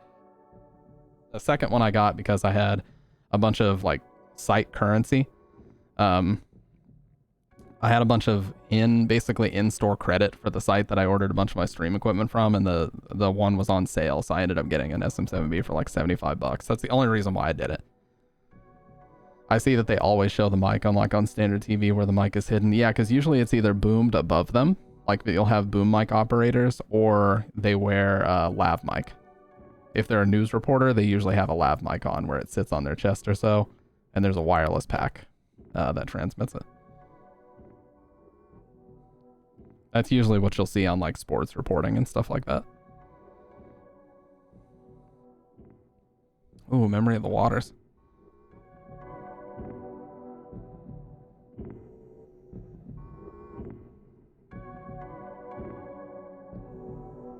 Whiskey Ginger with Andrew Santina. What a fucking shock. What a shock. The Ultima Pro Boom. That is actually a beautiful mount. I would love to own one of those, but they're very expensive. Yeah, that black Ultima. Oh, so sick. Look how sick that thing looks. It's like the mic is an extension of the arm. These 2 products like go perfectly together. I can see why people use them. Oh, dude. The playlist is going hard right now.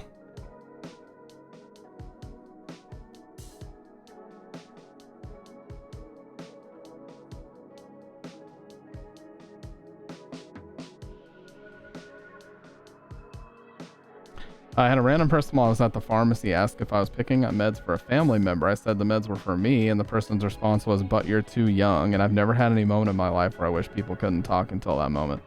What does age have to do with, like, what?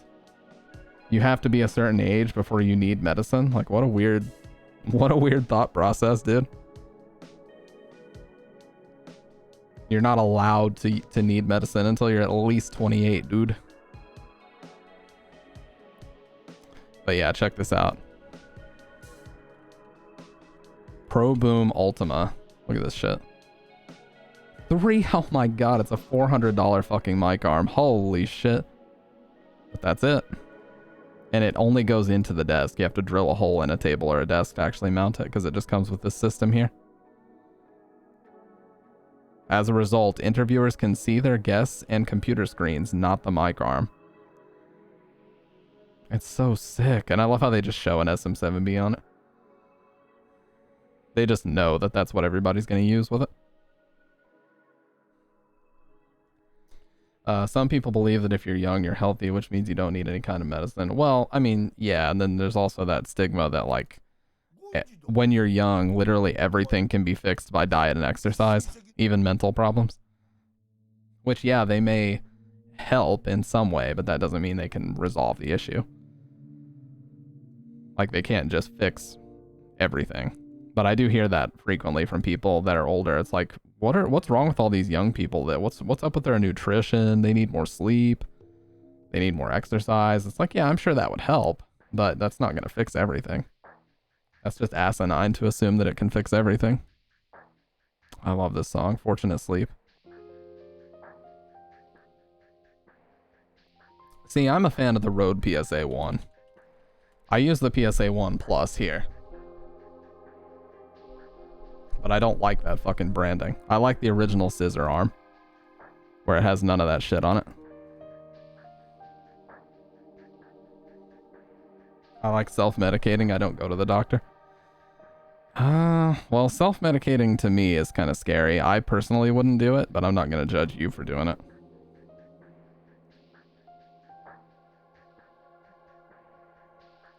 Self-diagnosed, yeah. I know somebody's gonna have this. Yeah, like this. I'm a fan of the original PSA 1 where it's just a big scissor and then it drops down and you have your SM7B. I love the way that big scissor arm looks. If symptoms persist.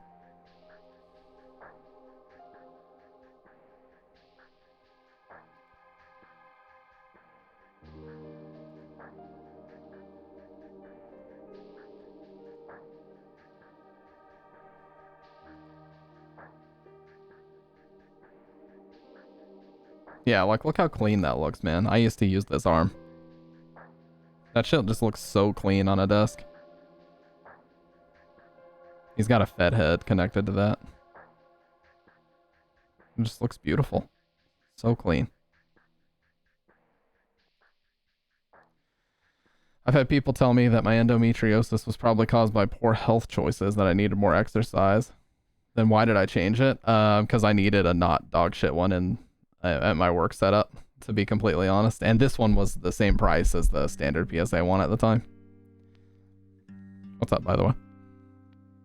I could go switch back. That's true. I could throw this shit in there and then just bring that one back in here, but would that really solve the non-existent problem? Probably not. Plus, as you well know, I'm a fickle little bitch, so my endo isn't caused by any of those factors. Yeah, but it's like people just assume that they have all the answers, you know what I mean? And plus, I could just cut this off. You can just cut this shit off. Like, somebody did that on YouTube and it actually looked fine. It looks, I would argue it looks better without this fucking, like, cover stock on here. But the problem is it voids your warranty, so whatever. The shit's not on camera anyway. Why do I care?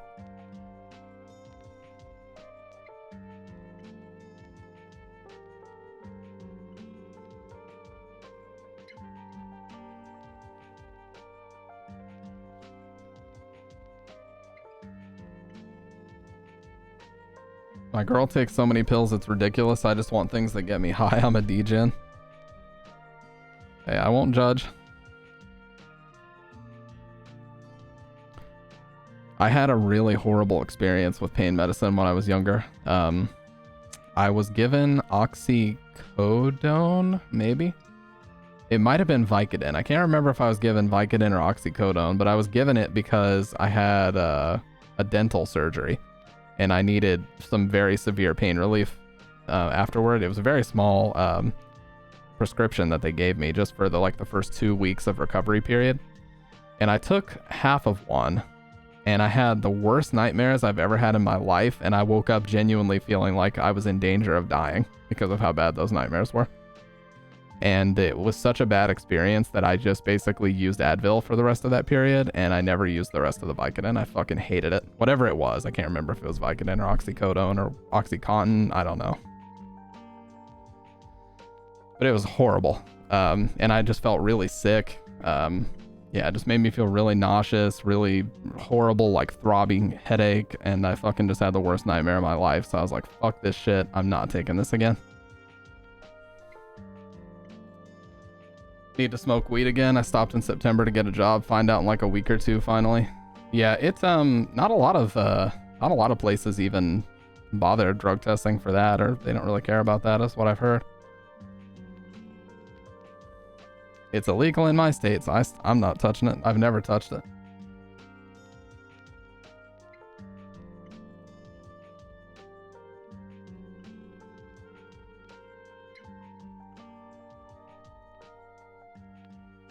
Oh, it's a union job? Yeah.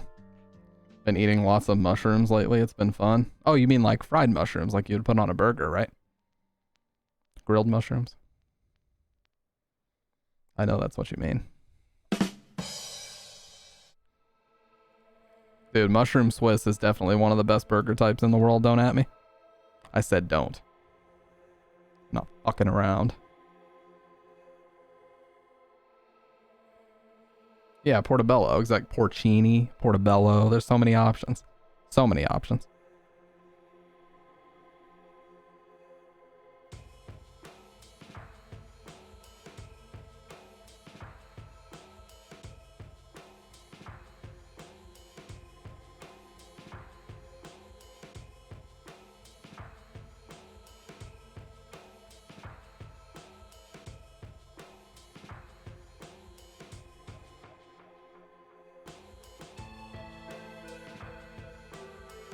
Shiitake, exactly. There's so many options, dude. It's just a smorgasbord of options.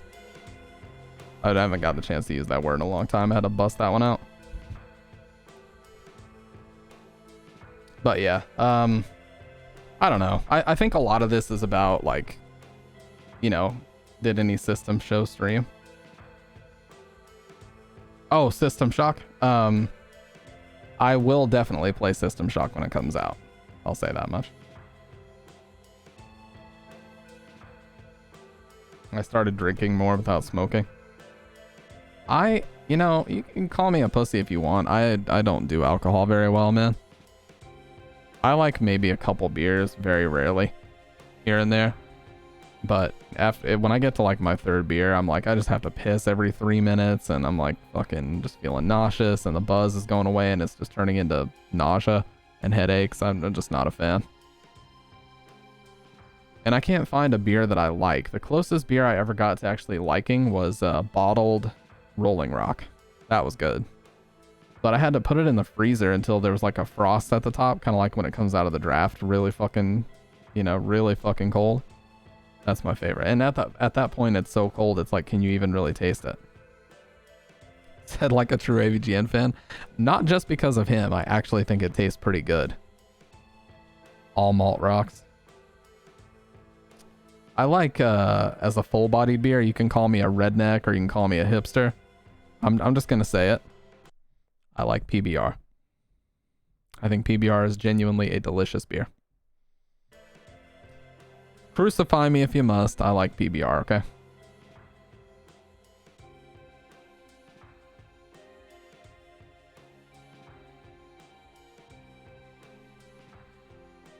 I replace addiction, something to do with ADD.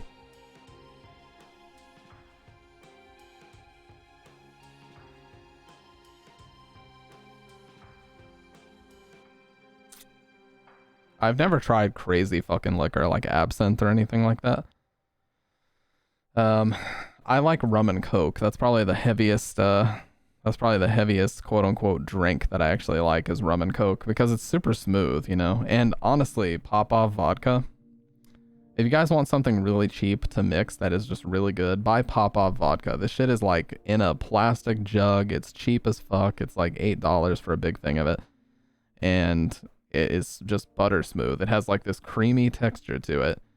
And there's no alcohol burn whatsoever. It is so perfect. It is so perfect for mixing. So if you want some liquor for mixing, get Popov. It's a lie. Absinthe isn't what you think. No powwow. Well, not anymore, but in the past, wasn't it like pumped full of a bunch of toxic shit that you shouldn't be drinking? I'm sure now that's been regulated out of existence.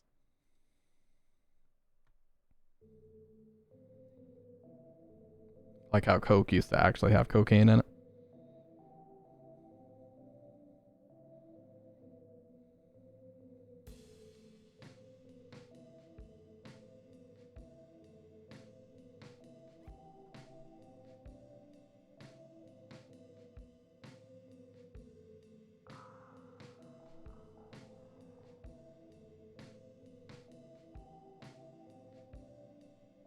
Silent Circus. Man, I can't hear this song without hearing the cutscene between Henry and Cynthia at the beginning.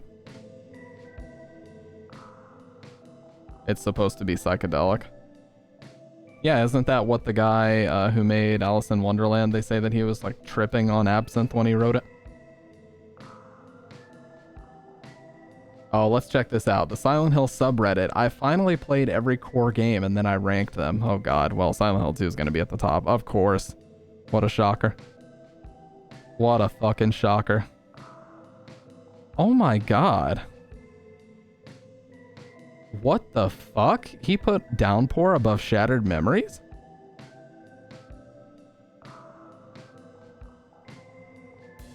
Why?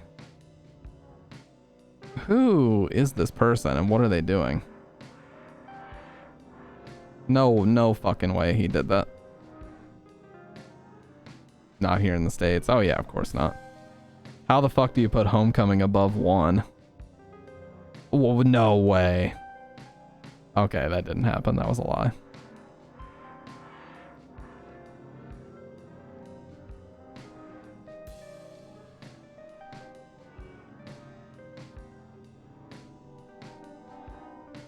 Honestly, the Wii Shattered Memories was good. Honestly, the worst of any of them is Downpour. If anybody says that Downpour is a good game, I just cannot trust their judgment, period. I'm sorry. I think it's objectively a horrible game.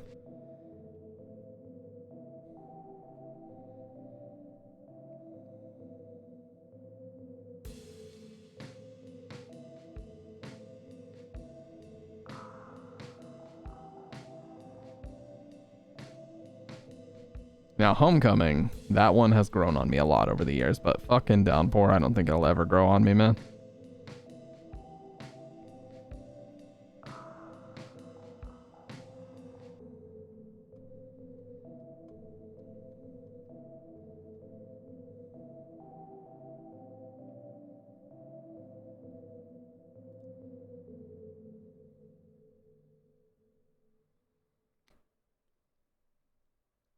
Man, I want to get a Wii so bad, just so I can play that version of Shattered Memories. It's like $50 for the Wii, $80 for the game. So I'd have to break out the stamp coin and actually make a decent sized purchase if I want to get it. But I mean, the prices are only going to go up, so there's no time like the present, you know. Prices are only going to go up. Homecoming is indeed trippy with the enemy designs. Well, the thing is, it has moments where I'm playing Homecoming and I'm like, wow, this feels like a legit Silent Hill game, you know? When Deputy Wheeler throws you the shotgun in the police station and that music starts playing, I'm like, this is a Silent Hill game. It feels like it. It sounds right, you know? The enemies look right. I can do this. I'm down with this. And then it just... The plateaus are good, but then it just dips and has these horrible segments, like the cemetery at the beginning. My god, it's so bad. And Yeah, like Alex's house at the beginning is really bad. Like, when it's good, it's solid. When it's bad, it's unforgivably bad. That's the issue with it.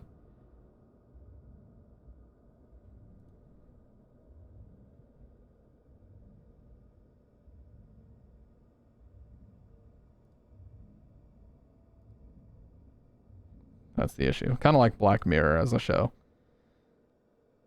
By the way, I just clicked on this. This is fucking stupid. Black Mirror as a show. When it's good, it's really good. But when it's bad, it's horrible.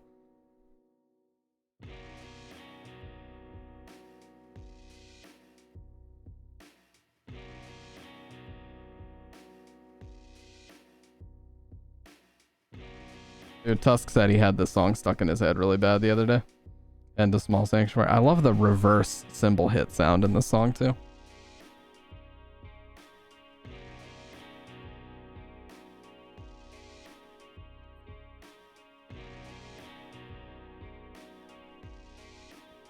So my question to you guys is, I didn't watch The Last of Us last week or tonight. I have not seen any episodes of it. Bridget watches it though.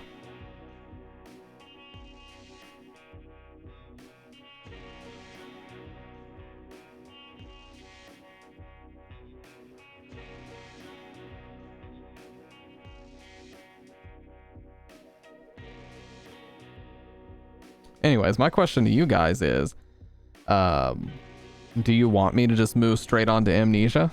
Or do you want me to play one of the first 4 Silent Hill games that you may or may not have seen? I actually just recently set up my PS2 FAT for capture, so I can actually play the original Black Label Silent Hill 2 on PS2 now, which I think would be really cool, because I haven't done that on stream in a long time. Yeah, dude, the original 2013 Last of Us, I loved it. I thought that game was phenomenal. I really did.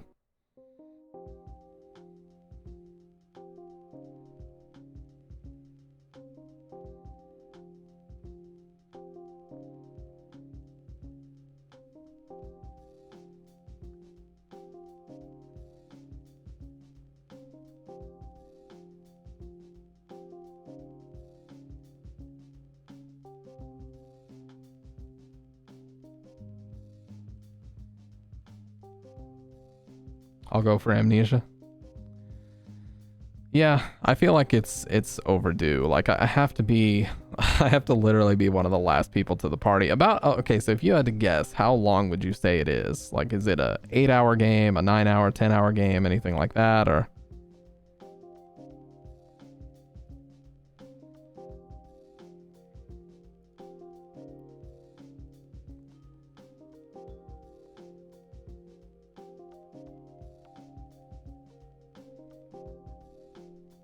Didn't you play it? Yeah, I did. But that was the enhanced edition. We could always play the PS2 Black Label edition. I gotta check something. I think I have a video that needs to go live.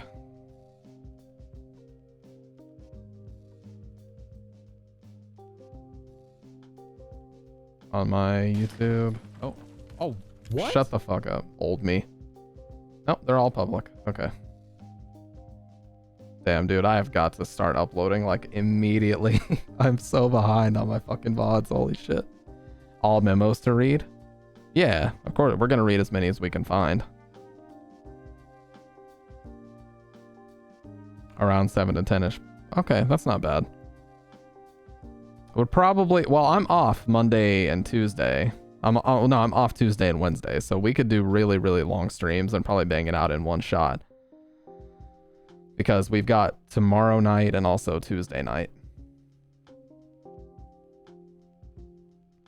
So having tomorrow night and Tuesday night, we could definitely bang that shit out.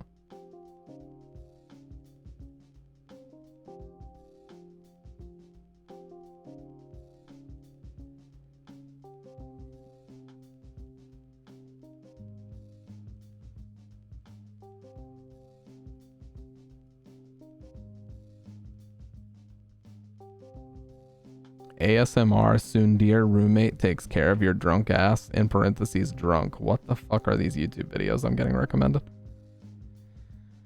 Another game that I want to go back and play, and you guys are probably going to be upset, or not upset, but you guys are probably going to be annoyed with me because I played it so much recently. I want to play the original Dead Rising again. I want to start at level 1 and play it again and try to do a perfect run. That game is just so fucking fun, man. It's unbelievably fun.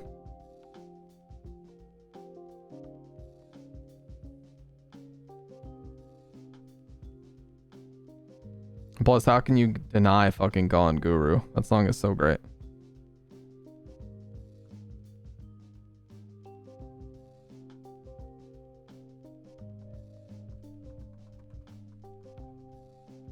Yeah, Amnesia would be fun for sure. Well, you know what? I'll pick it up.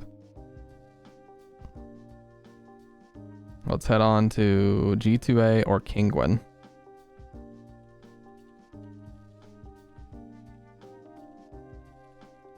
Does Kingwin even still exist? It does. 2 euros. Can be activated in the United States. Okay. What's 2.99 euros in USD?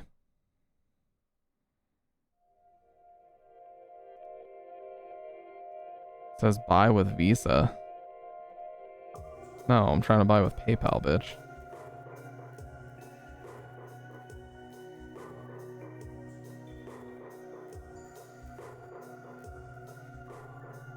Like 240 maybe.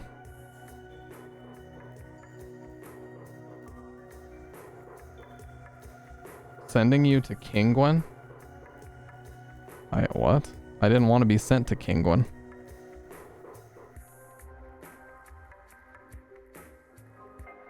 I don't think I made an account with this website. I think I just bought things off of it as a one-time like guest.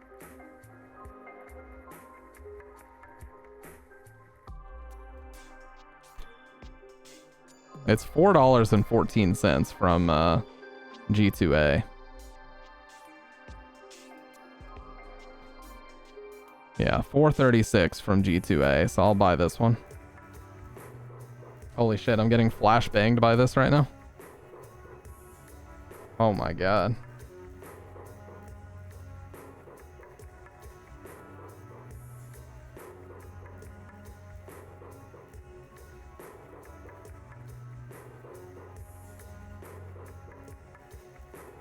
Deploying flashbang for real.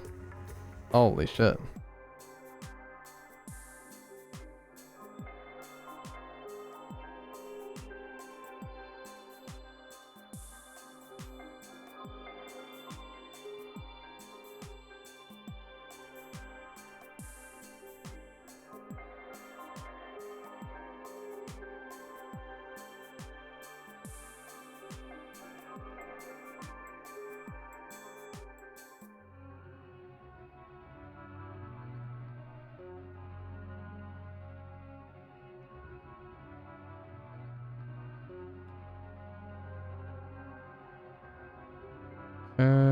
Should be finishing up here.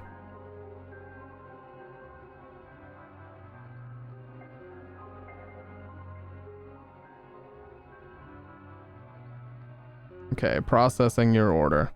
Now, if this doesn't work, I swear to God. I swear to God. Wait, did they send it to my email or what?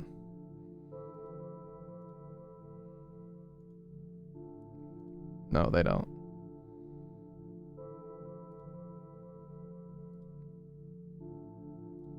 Okay.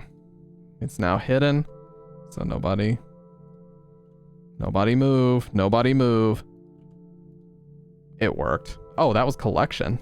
Amnesia collection. Oh, it has a machine for pigs. It included that. Okay. I'll take it. We will take it.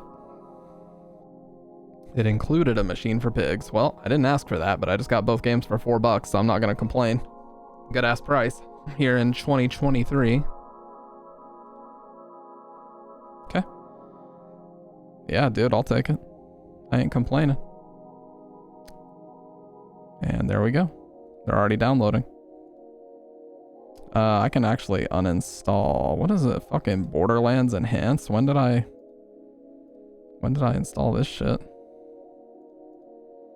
Where's it even installed to? Oh, this is on my M.2. Get this shit off of here. Good game, but I don't need it on my M.2.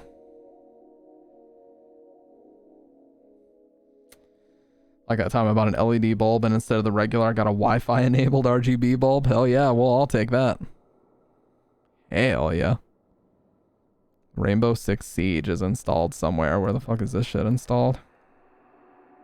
Oh, it's on my 2 terabyte spinning drive. Get that out of here.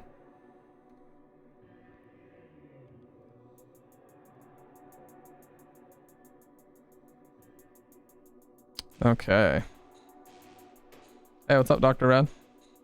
We may potentially be playing Amnesia, The Dark Descent. I just got this and a machine for pigs for like $4 and some change. It was like $4.36 for everything. I ain't complaining. Food's been consumed. What'd you get, Dr. Red? I'm actually gonna go pee really quick, you guys. Give me just a sec. I know this is the most exciting content imaginable. Is this download? Holy shit, it's downloading so fast. Can I pee before it's done? Let's find out.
The answer is unequivocally no. I cannot pee before the game downloads, but I'm setting up the green screen.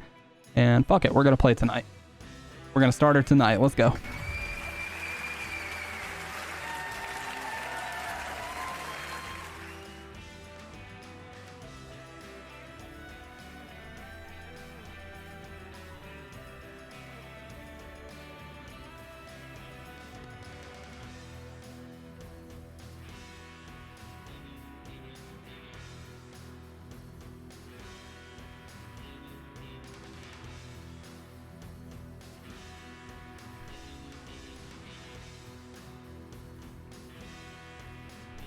Look, if nobody is going to cheer for me, I got to cheer for myself, okay? I'm not upset. You are.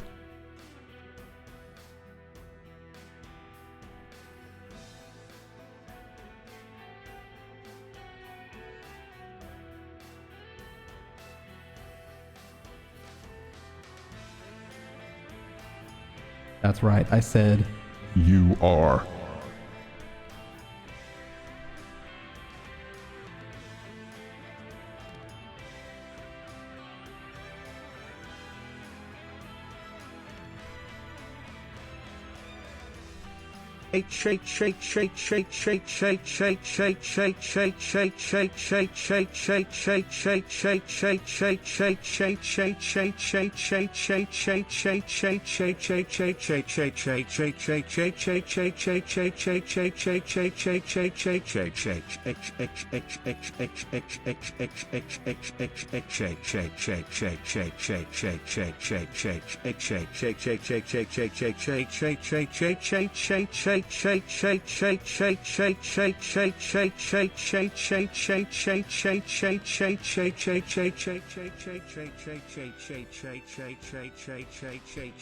What the hell did I just put my headphones back on too?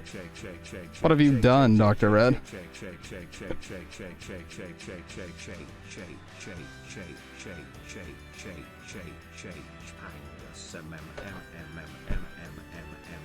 What the fuck?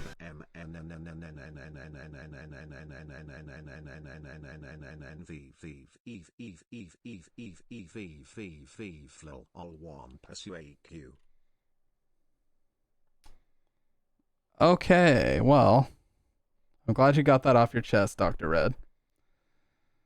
Sorry for the immersion ruining filter. Boom.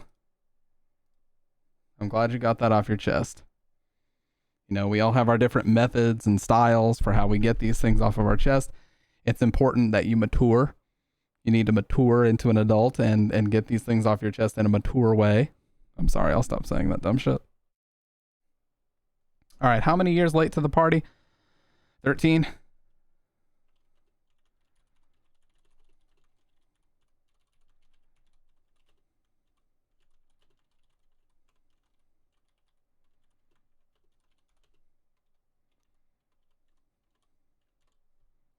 "13 years late to the party." That's my title.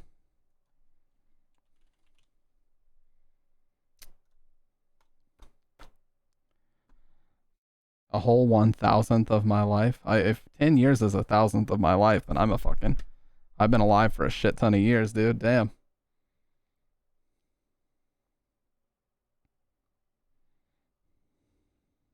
All right. No display capture. Hopefully it'll just straight up work. I can pretend to be Pewds. Run the settings launcher. Oh, okay. Detect. Card is not listed, assuming medium settings. What? High, language, English. Graphic options. Texture quality, high. Shadow resolution, high. Sound options. Oh, okay, cool. I can select the device I want to use. Awesome.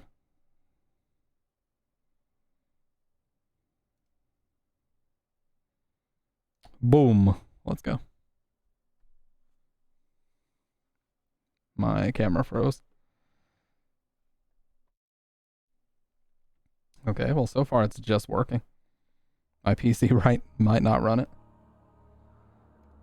How to get the best possible experience. Should not be played to win. Instead, focus on immersing yourself in the game's world and story. Nope. I refuse. I'm gonna go ahead and call the stream. Goodbye.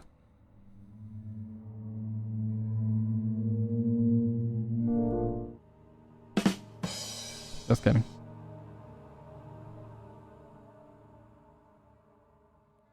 Do not worry about when and how to save during gameplay. The game will take care of that for you. When you want to leave the game, just choose save and exit. You can then use continue to return where you left off next time you start up the game. The world of Amnesia is a dangerous place and you are extremely vulnerable. Do not try to fight the enemies encountered. Instead, use your wits. Hide or even run if necessary. When do I get the shotgun? The interplay between dark and light is very important to the game, and because of this, it is vital to set up the gamut correctly. Until the square at the right is barely visible. Oh, okay.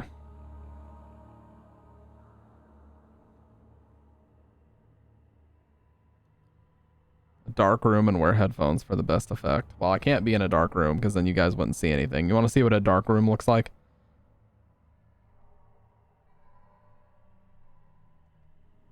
There you go. There's a dark room. It looks like shit. Because the green screen doesn't work anymore when it's this dark.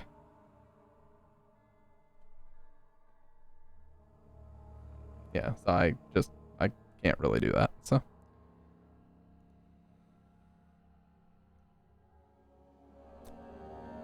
Stampede.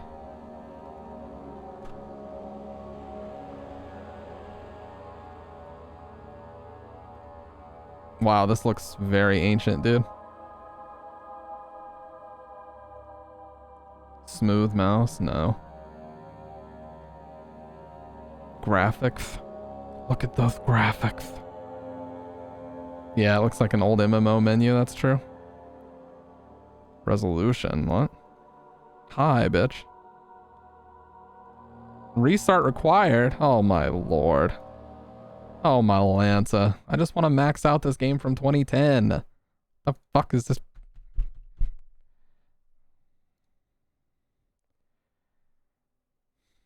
If this game fucks with me one more time.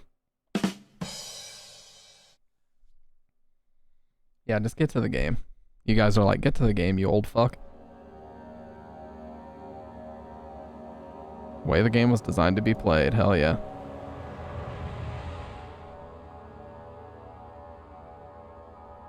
Oh, I should put Amnesia first play in my title.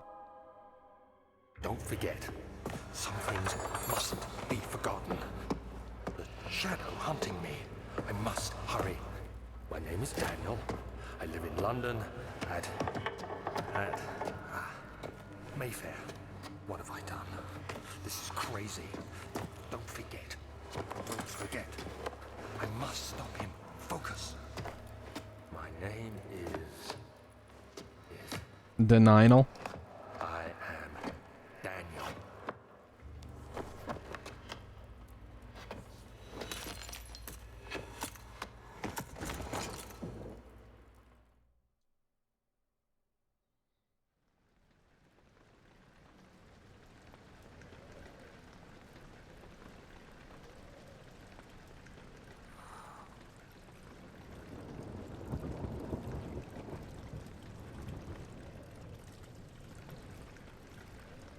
I'm so glad I have these 40 ounces of water.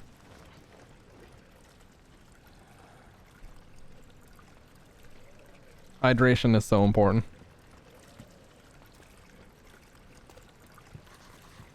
Wow, this text, why is the text so jagged? J for quick access to your mementos. Press M. Check these whenever you get stuck. Liquid trail and find its source. Gotcha.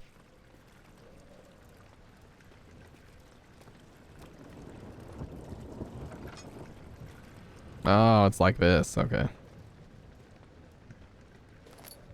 Tinderbox.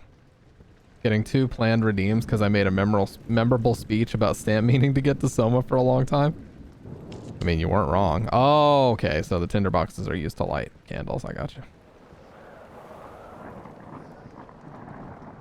Yeah, Q and E. To throw the door open or shut, depending on what direction you're facing.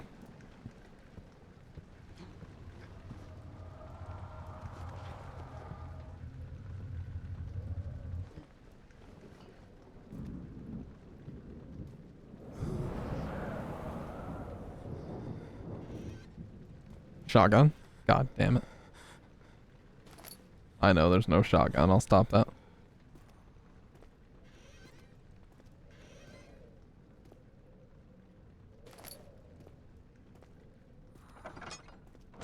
Yeah, that one's locked. Oh. So how do I throw the door open? It said right click for that. Oh, I think okay, so if I click it and then. Yeah. So if I'm this way. Okay, cool. So that's how it works. I just wanted to make sure I didn't have that all fucked up. Oh yeah, I wanted to put in my title.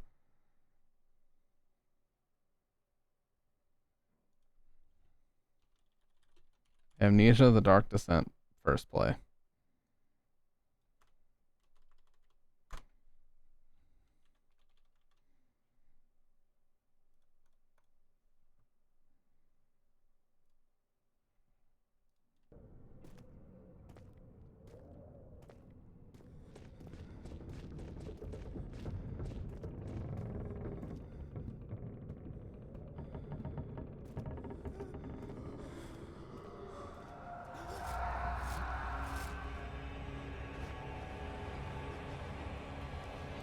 It's so disorienting. The way he's moving right now.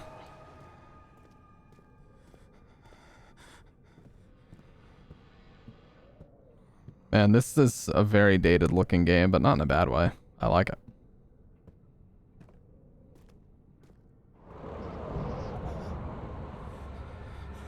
When standing in darkness, your sanity will slowly drain. Turn on lights in the environment using tinderboxes or search for other sources of light. How about I just throw the doors closed?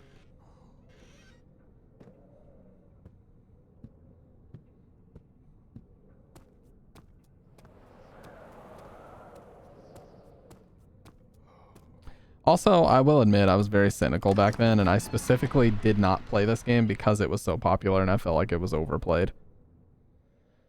He fell to the kitchen floor. Tears were beginning to well in his eyes as he received his first kick in his stomach. Hazel remained hidden in... God damn it. But you know what? It's time to put all that shit in the past and just play it. Witnessing unsettling events will reduce your sanity. It can be increased by completing puzzles and making progress. Well, what's in here?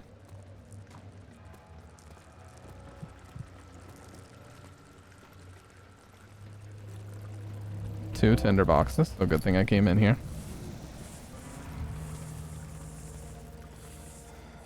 Need to find a lantern. Yeah, that should be first order of fucking business.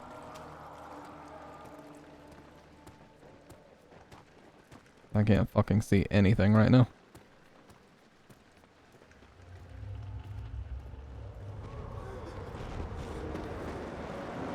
Oh, and there it is, right on cue.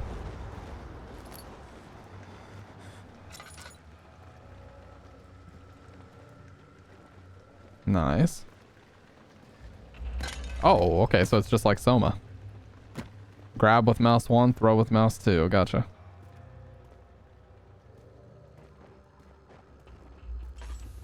Okay.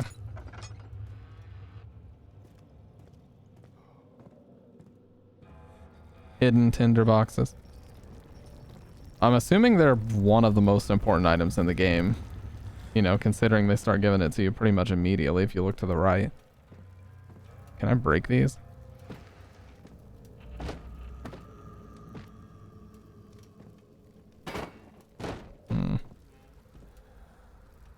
No satirizine. What is satirizine?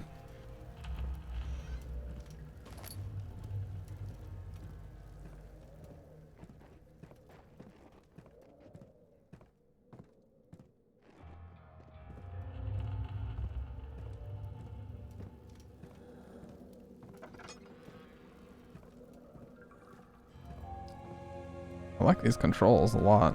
I know it was trying to get me to focus on that, but I just want to grab any tinder boxes if I can find them.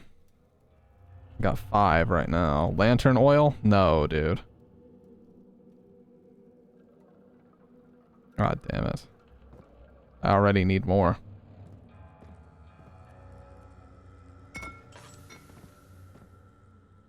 Oh, there's some. Double click on the oil item in the inventory. Cool, cool. 1839. I wish I could ask how much you remember. I don't know if there will be anything left after I consume this drink. Don't be afraid, Daniel. I can't tell you why, but know this. I choose to forget. Try to find comfort and strength in that fact. There is a purpose. You are my final effort to put things right. God willing, the name Alexander of Brandenburg still invokes bitter anger in you. If not, this will sound horrible. Go to the inner sanctum, find Alexander, and kill him.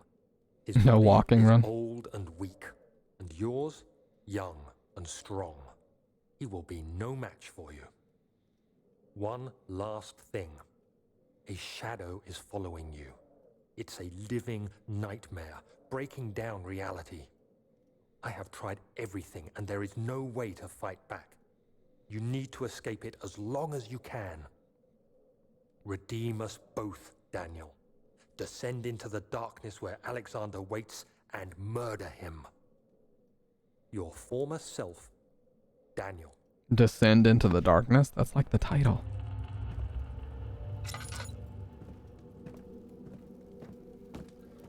You know what it is though? Their games are so good at just building atmosphere and getting you interested in the story from the very, very beginning. That's what I really enjoy about it.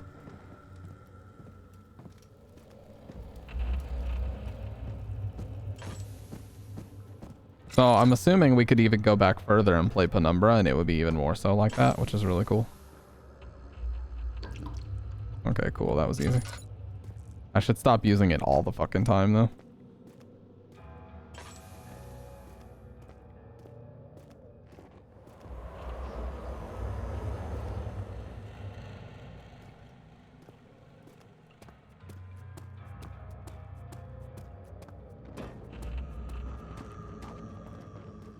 Yeah, I'm not gonna use it that much.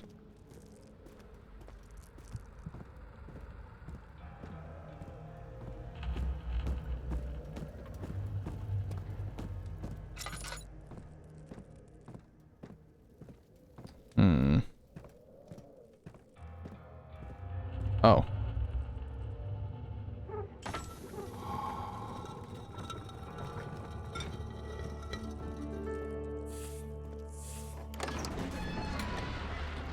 Figured it had to be in that room. The door slammed shut behind him and he knew he would never again see the old tailor at Berkeley Square. Another lone soul in London seemed appropriate somehow.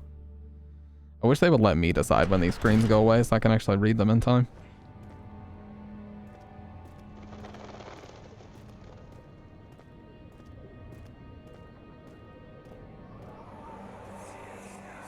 Alexander, is it inside the castle? In a manner of speaking. Come, bring the lamp. You've been to the refinery, have you not? I don't believe I have. Is it connected to the... what did you call it? The inner sanctum. My most precious chamber, Daniel. And it lies well beyond the refinery. In fact, it lies beneath the very stone of Brennenburg. Flashbanged again. Alright, tinder boxes and oil. We need them both. Cool. Oh, fuck yes. I needed them both and I got them both. Oh. That must mean I'm welcome to go through there. That's what I'm gonna assume that means.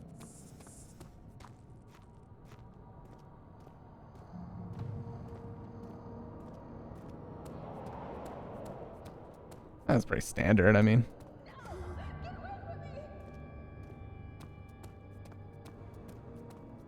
Fuck this, every man for himself. No, just kidding.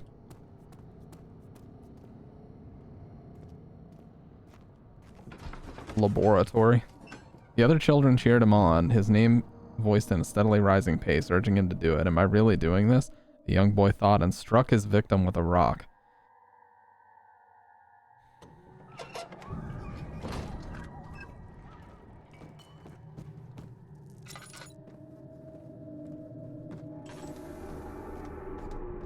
Gotta start using other light sources. Lamp oil. Rope.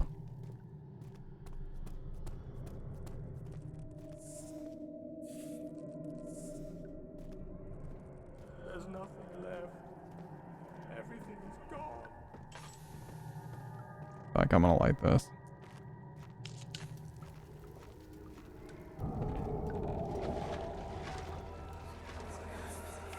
God, can the game please stop flashbanging me? There should be more coop racks. Let me see. And one part aqua force. Oh, please. Oh my god. Does that for every audio event? Well, I'm fucked. The lack of a chimney to properly vent the fumes from my most recent experiments has taken its toll on many of my less stable ingredients in storage. Some seem unaffected, but many are stained by the fumes and will be difficult to salvage. I shall do what I can and move them to the wine cellar.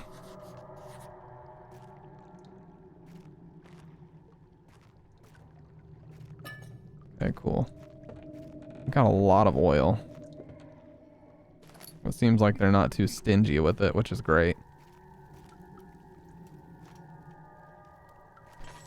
What's this? Chemistry pot. This is my third attempt to produce artificial vitae. The former compounds lacked the potency I need, but I sense I'm close.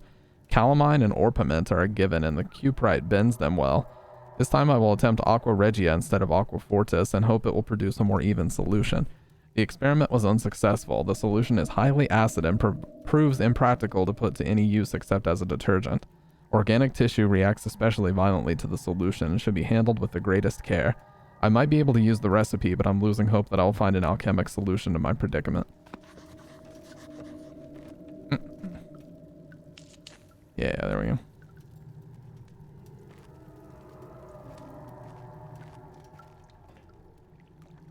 I honestly thought the floor was gonna break right there.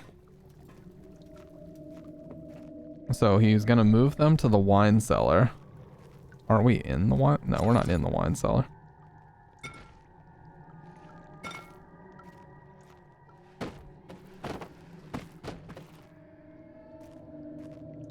Can I pull these drawers out? Yeah. Look at that. I'm using my fucking Soma knowledge. We went back and the Soma knowledge still applies to this game. You'd love to see it. Oh, okay. One day I'll return. If it wasn't for the thought of you, my love, I wouldn't be able to go on. When I find myself doing terrible things, I take comfort in you. As long as I'm able to think of you and long for life together, I know I'm better than the others. I weep for them. They lust for power without restraint, where I only crave fair judgment as a safe return.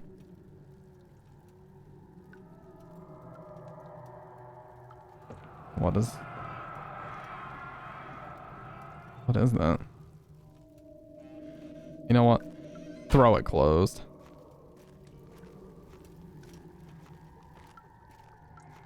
They are innocent because they love someone. 4 different chemicals are needed to continue. Okay, okay, okay.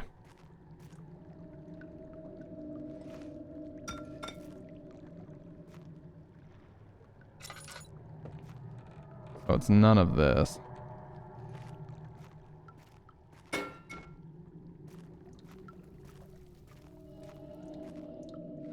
Oh, I can't. Oh, okay.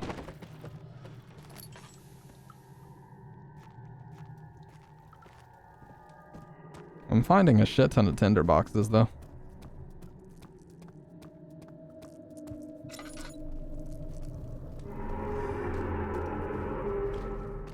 Sugar, spice, everything nice? I doubt it. Oh, damn. He's strong as fuck.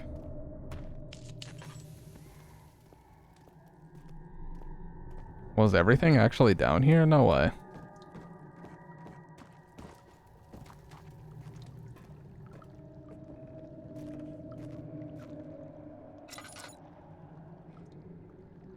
Nothing is shining like I can actually pick it up.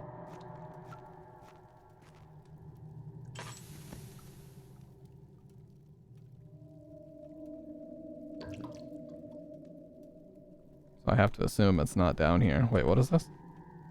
Another tinder box. Let's go.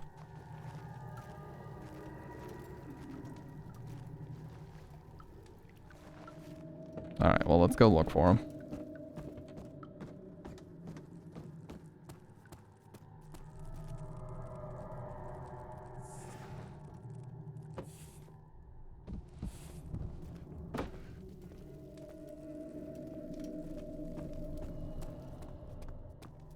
What is this?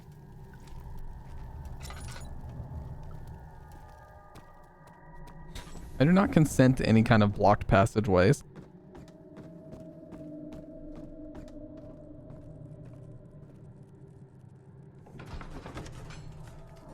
Traveling to Dover meant going through Canterbury. He made sure to pay a visit to avoid the sense of guilt connected with neglect of family. I've definitely heard that door opening sound in other games before. 100%. Can I light this if I jump? How's my sanity? A slight headache.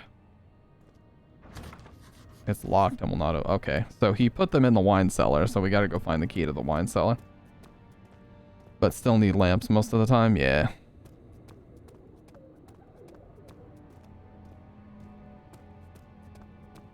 Okay, so I haven't been down here and I haven't been upstairs either.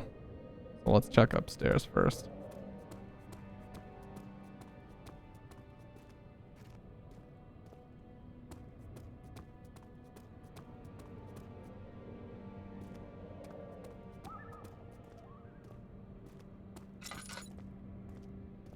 Too fucking dark. Archives. Wish I could jump and light these. That would be awesome. Although stupid.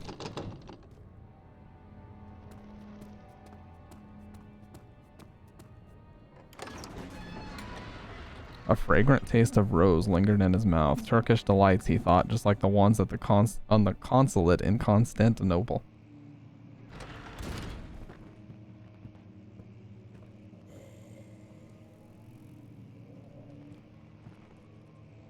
Need this fucking wine cellar key. I actually recently had Turkish delights for the first time. Isn't it like powdered sugar covered fruit? It's so fucking good. That's the one that we had.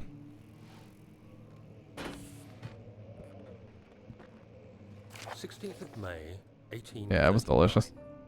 The unflinching African sun has continued to plague our expedition.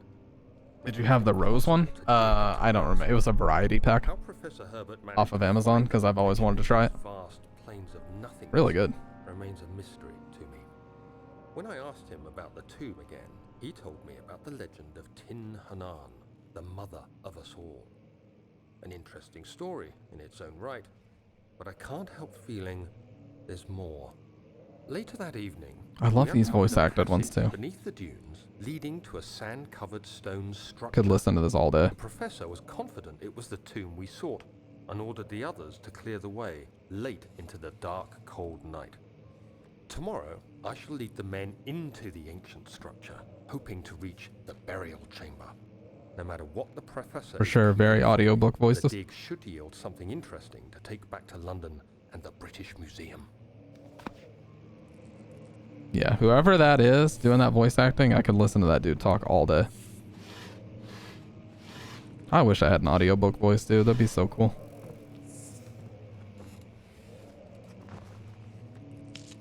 I didn't really need to do that, but...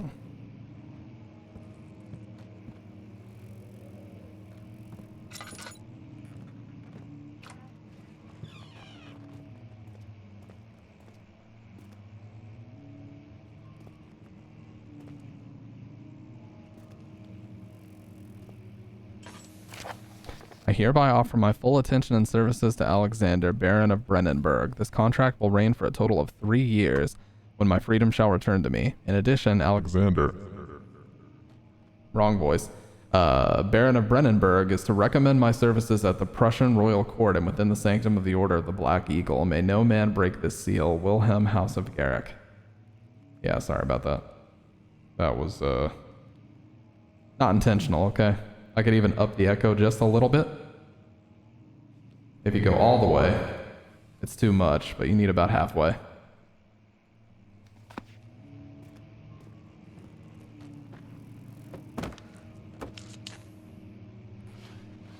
Okay, cool.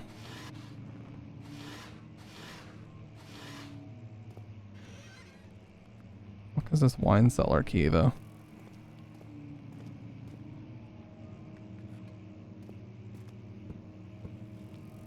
The quill.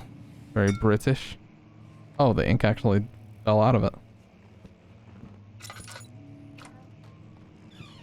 Throw that shit open. Open. Nope, I do not consent to you opening any kind of doors in my presence. Can I light this?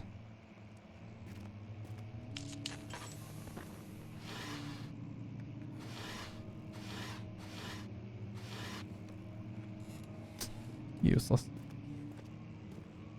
17th of May, 1839. My hands tremble as I write. I feel a need to document my tribulation, for I fear that my memory will fail me if I linger. Today, I took some men and ventured into the dark, ancient passage we uncovered.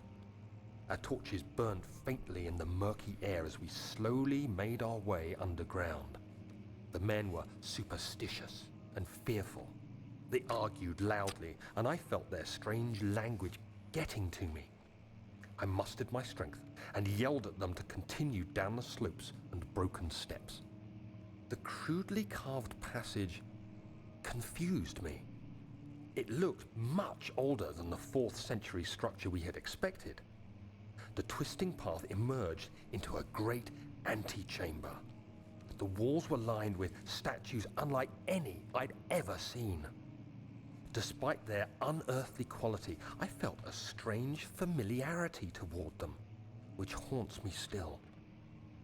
At the far end of the chamber, a great slab of stone sealed off whatever lay ahead. I gave the order to raise it, and as I pushed through the narrow space, the heavy stone suddenly dropped, sealing me inside. I was trapped. See, these, dude, these are just fascinating. I want to hear these all day.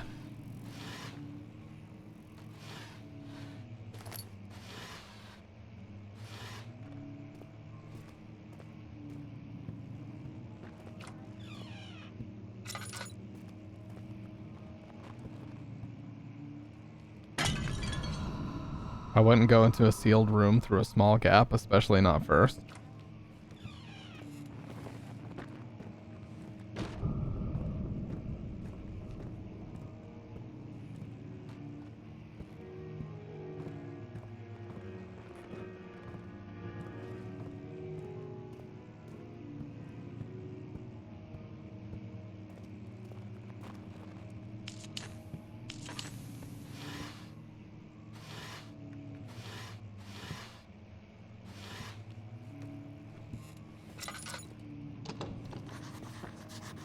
Okay, that one's locked as well.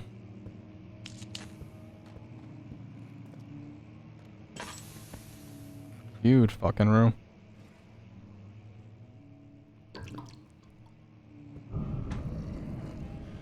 Nope. I do not consent to any pianos closing.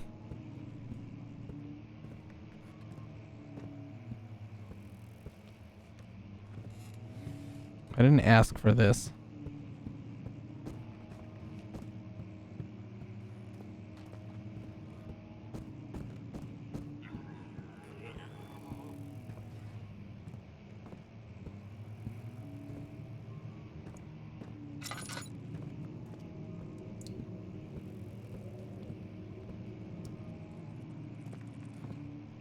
Cool, I needed that.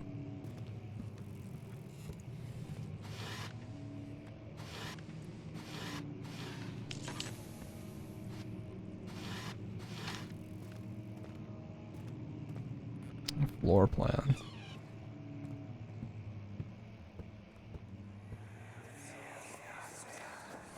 Much of the castle is old and hasn't been tended to for centuries.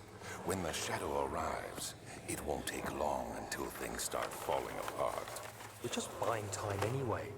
Let's do what we can. There isn't much to be done about the wards. We should reinforce weak structures.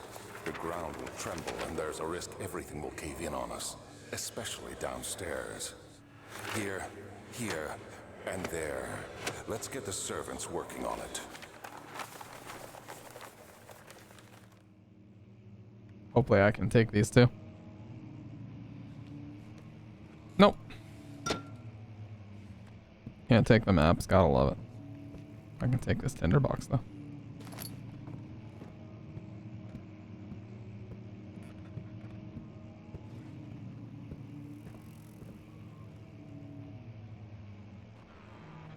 Oh, nice. Gold mine.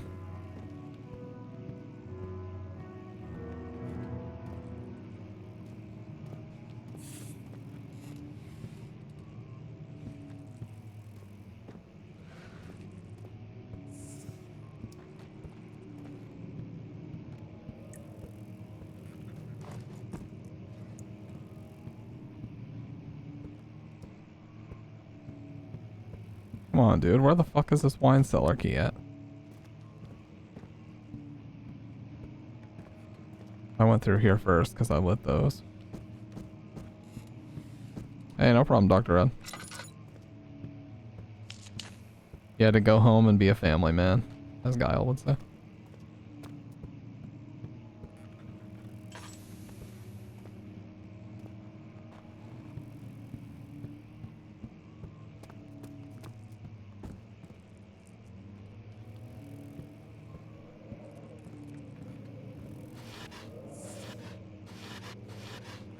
Have you guys been able to find a place or not quite yet?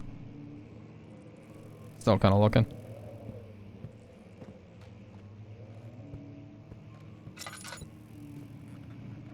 Okay, well I found jack shit outside of a bunch of tinder boxes and oil. In here.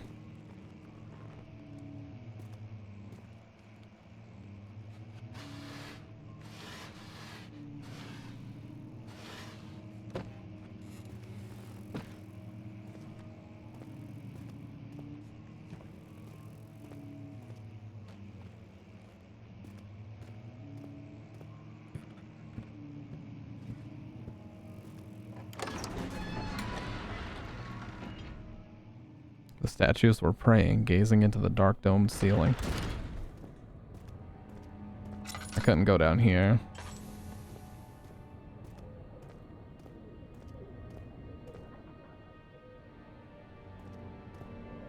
Working on it, still almost stuck in purgatory, just a long annoying situation, but we're getting there. Yeah, it'll all work itself out. Did you find anything out about your previous landlord? If you don't mind me asking.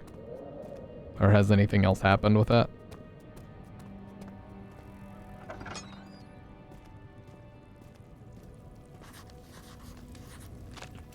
It's tough and pliant. It can't be torn by hand or tools. Nothing else really.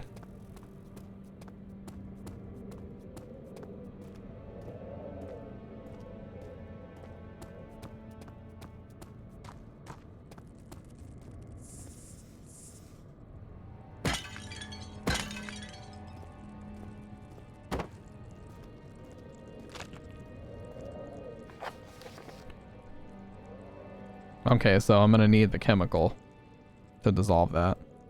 Move from the lab to the wine cellar, which is locked. Well, wouldn't it make sense for the key to the wine cellar to be in the lab then? Maybe I missed it somehow.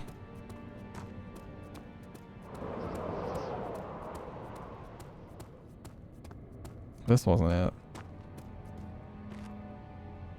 This is the wine cellar, which is locked, yeah.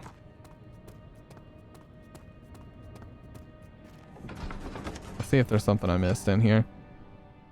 Stone slab looked like a safety measure. It wasn't meant to be moved ever again.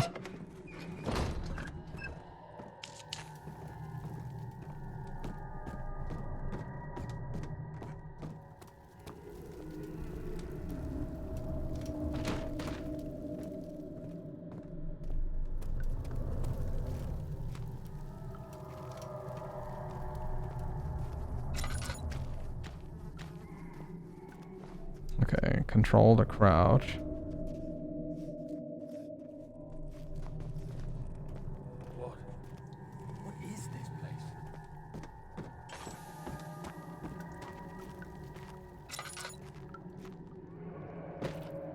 Oh, why can I not open these? They look like chests that I can actually open.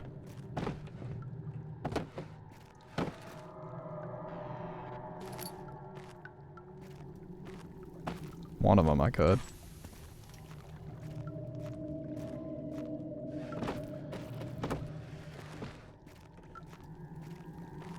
And I was able to open this, but there was only a tinder box in it.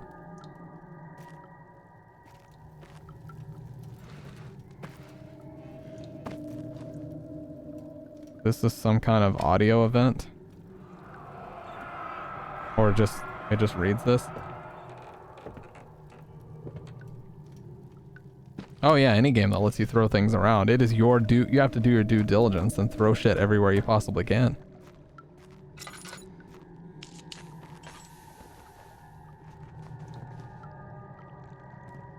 Shelf shuffling the game. Damn it, dude. Fuck is the wine cellar key?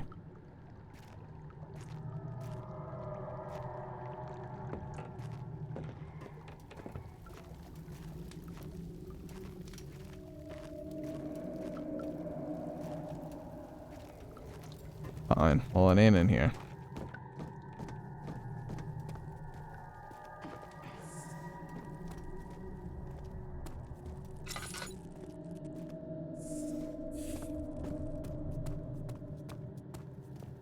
Collect the chems first. Oh, I didn't even realize I could do that. Yeah, but I thought he said some of the chemicals went into the wine cellar. So that's why I have to get over there.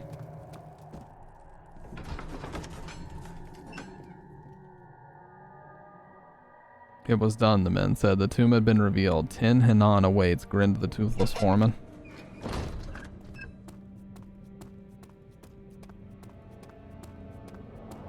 Can't go this way. Or there. It's got to be up here somewhere that I'm missing.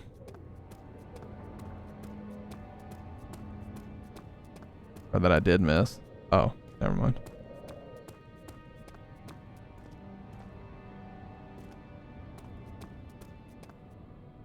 That's sealed. Gotta be in the archives somewhere. Desert dunes were like waves in a sluggish area. While the caravan moved, the land appeared motionless, but in camp the hills moved.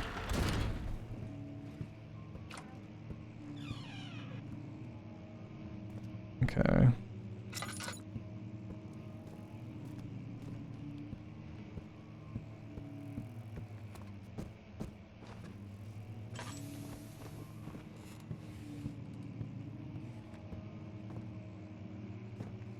You know what? The Ari Village Castle actually reminds me a lot of this place.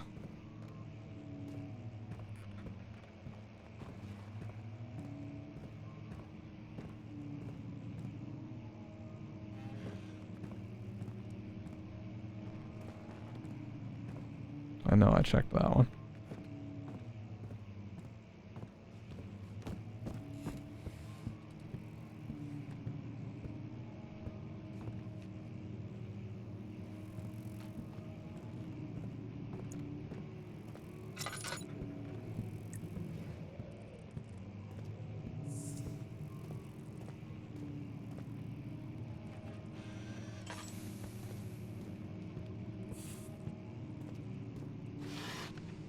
Make sure I checked all these as well. Oh, what's this? Fragile but not breakable by hand.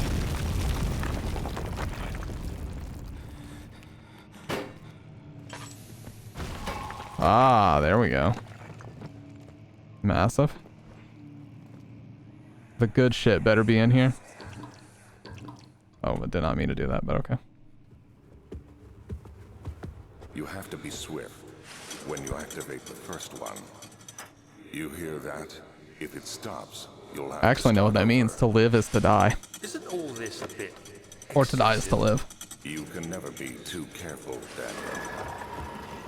You said to die is to live. But that's the Resident Evil 4 Zealot chant.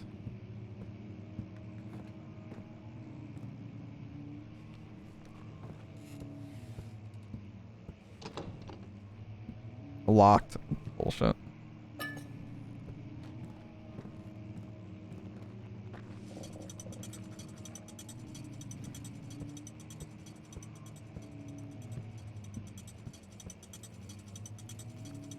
I was not swift.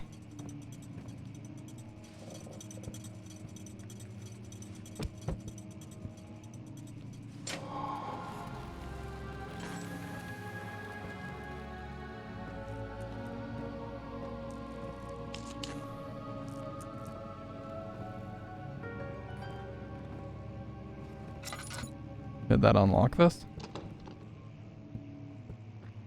Oh.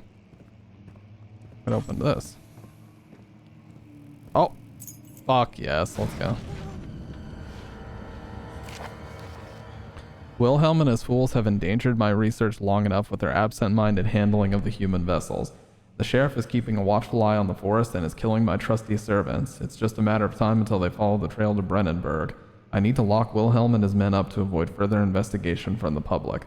The wine cellar will therefore be sealed off until the matter has been handled. Either the king's men leave or they will starve. Whatever comes first, they can rot for all I care.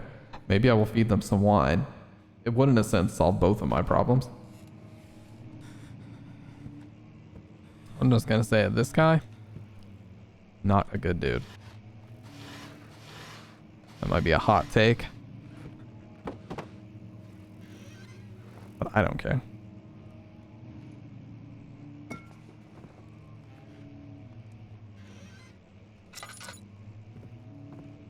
Alright, well, we have the wine cellar key. Fuck it, let's go. Wait.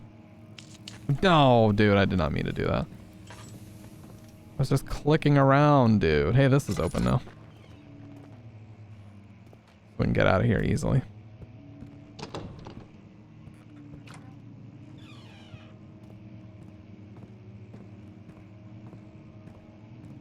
Oh.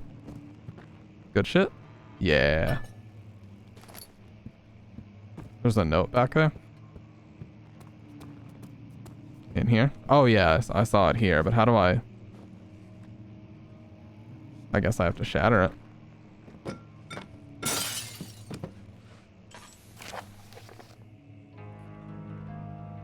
Altstadt and Brennenburg Castle 1801. Another region rich with lore is Altstadt, deep within the East Prussian woods. For centuries there have been stories surrounding the hamlet and its neighbor, Castle Brennenburg. The quiet forest-clad mountains dressed with scattered lakes is as picturesque as it can be, albeit the area is haunted by the dark. Ask any local and you will hear proof of the widespread superstition. All travelers should indulge themselves in such conversations, since it will certainly serve as exciting entertainment. All of them have their own twist on the tales, but there are some motifs that keep reappearing. The Gatherers. The story reaches all the way back to the time of the 30 Years' War. It is said that soldiers who abandoned their duty got lost in the cold, dark woods and were forever damned to roam the grounds. Their bodies, wrought by their tainted souls, have left them disfigured and empty of essence. Many have cited them over the years and described them as horrid revenants. They move silently through the woods, shying away from any beholder. They are called gatherers as they seem to follow some ambition to steal living creatures. It is their prey which can be heard struggling inside damp burlap sacks dragged behind them, which reveal their presence. What dark scheme do they follow? A visit undone. Heinrich Cornelius Agrippa, a well-known erudite, visited Altstadt on the start of the 20th century. He resided in a local inn for a fortnight. As he looked for remnants of kingdoms past. During his stay, all the prominent members of society paid notice, and he is mentioned in many records of the time. One day he went to investigate a burrow in the northwestern glades, only to never be seen again. Heinrich is known to have passed away in Grenoble some 10 years later. He dismissed the notion of ever visiting Altstadt, which makes you wonder what really happened. Who was this mysterious man who visited the sleepy hamlet in the woods, and what happened to him? The Immortal Baron. The Baron of Brennenburg lives a reclusive life with his family at his castle nearby Altstadt, and like most of noble birth, rumors are inherited alongside with the title. Researching the history reveals little before the castle was consumed by fire in the late 16th century. It was rebuilt by Alexander, a nobleman from the Rhinelands claiming the role as protector of the Prussian state. Alexander helped the region to flourish and remain popular throughout his presumed lifetime. The family has always been secretive when it comes to lineage and heritage, therefore the birth and death of Alexander and his offspring has never been fully recorded. This has fed the idea that the Baron is in fact the one and the same who came from the west over 300 years ago, lived through the time of occupation, and joined the coveted Order of the Black Eagle along with the great leaders of this country. He did in fact say fortnight.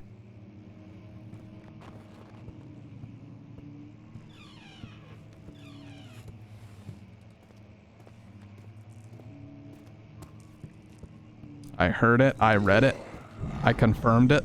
Oh, please. I do not consent to any kind of chase sequence.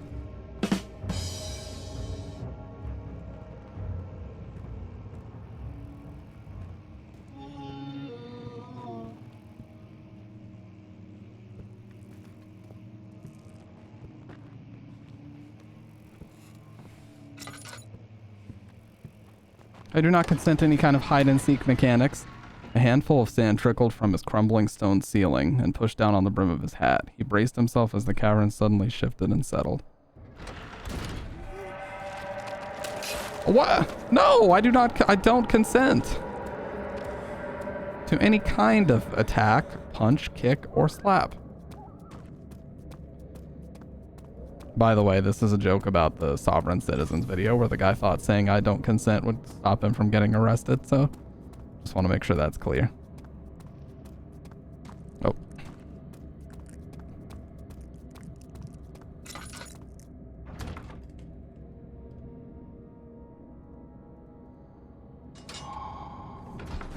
Yeah, he said, whoa, whoa, whoa. I didn't know you felt that strongly about it, dude. I'm sorry. I'll leave you alone. Jeez. The sand gave way to his tired body as fuck. Trying to read that shit, got fucking interrupted. I have fucking Windows 98.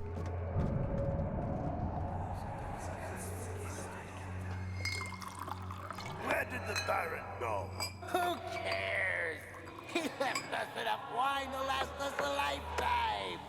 Or at least until tomorrow. That guy is an idiot.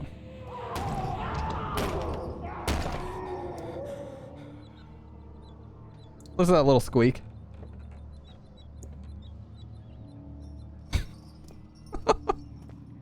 I'm so dumb.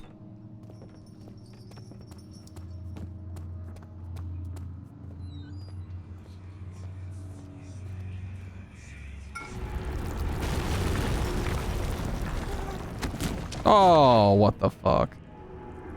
There was no QTE to dodge. Why would they not give me the ability to dodge right there?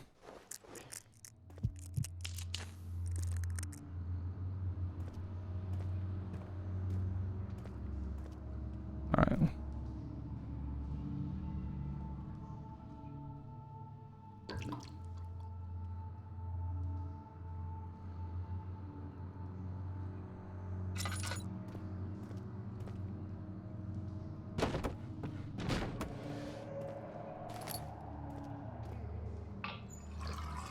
Refilled lantern with little amount of oil. Oh, nice.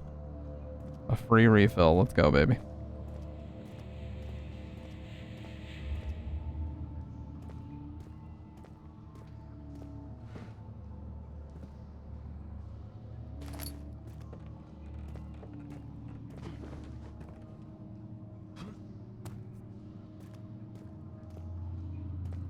How the fuck am I getting out of here?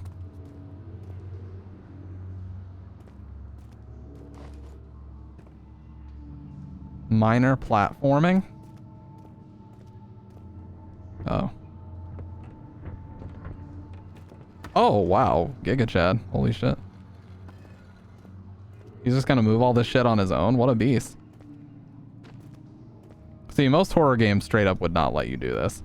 Period, end of story. They'd say, nope, your character's too pissant weak for this. You know they would.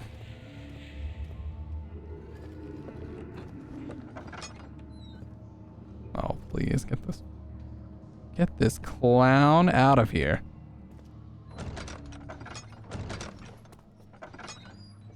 Goodbye. I had my fun, and it's time to get the flip out. Is there a chemical hidden behind here? No. Oh, some dipshit was banging on the door. I guess this is him. That's what you get, idiot.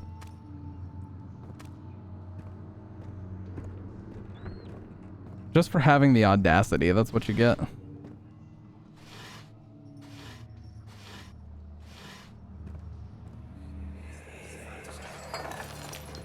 What's happening? Oh, it feels like my chest is going to burst. Oh. My God, Wilhelm, do something! Accept it.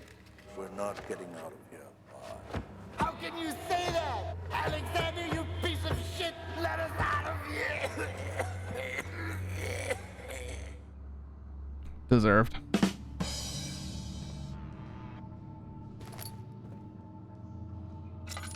Alien chest burst. Yeah, I was gonna say. I thought Doc was gonna say that. Oh, chemical number 2.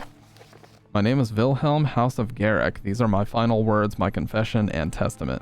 2 years ago, I was summoned to the Castle Brandenburg. As most of the aristocracy, I was curious about what this supposed Knight of the Order could want from me and accepted the invitation. The Baron was friendly and offered me a proposition. It dawned on me that the nature of the contract was sordid and that the reason I was chosen was because of the follies of my past and not the honors I've been rewarded with during my time as a soldier. I was to kidnap healthy humans upon his slightest whim and do so without asking questions. In return, he would attest to my character at the royal court, advancing my position within noble society. I would like to claim that I struggled with my decision, but it came swiftly and I accepted wholeheartedly. Ever since that day, I've brought men, women, and children to Brennenburg. I can't remember the numbers, but there were many, perhaps even 100, none of whom were ever seen or heard from again. Tonight, the Baron invited me and my men down to the wine cellar to celebrate our work. I had my suspicions as we descended the stairs, but he insisted and joined us in a toast.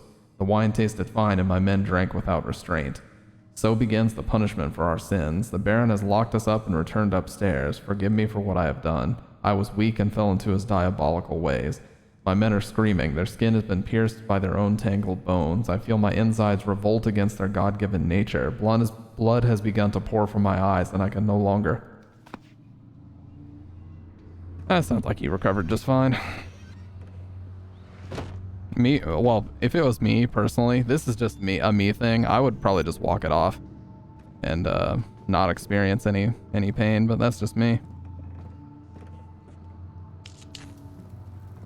You know, we're not all... Everybody has their own different methods and styles.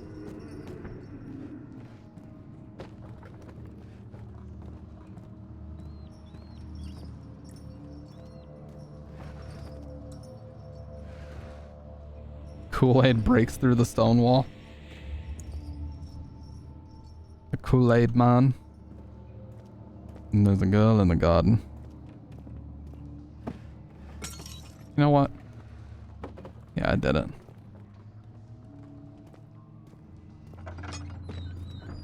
Let me the fuck in here. Cube right. Only one more. No. I don't let you close the door. I'll decide when the door is to be closed, motherfucker. The game should let me. You know what would be epic, dude? Is if the game let me grab this and spin it like a Beyblade at the enemies, dude.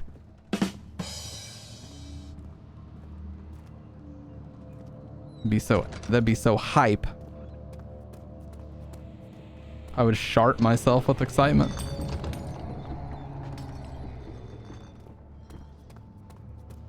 I threw my wrist out.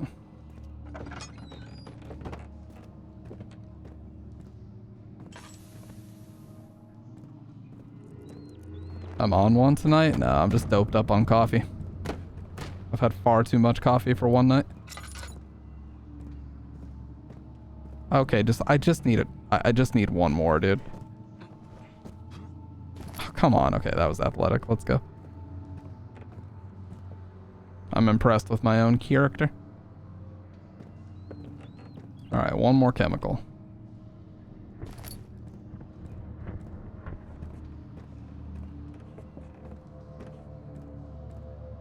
Oh, I see it. Let's go. Operment.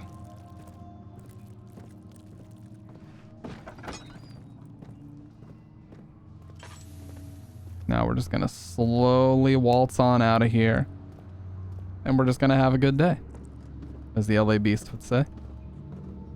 I'm gonna eat these 3 chocolate bootlas, the hottest pepper in the world, sit here for 5 fucking minutes, and have a good day. He did not have a good day, by the way. He sat down by the Caspa well, gasping for air. So fuck!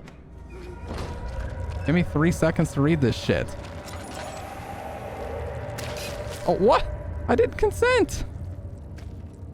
Oh my god. I just need to get my bearings straight. After enduring 3 days in Algiers, a sailboat finally managed to take him across the Mediterranean Sea to Gibraltar. Having reached British territory, it was just a matter of reserving a cabin on SS Horstenia, headed for London. I did it just in time. Holy shit. You have to speed read that shit, dude. Fast. On an SSD, it's fast.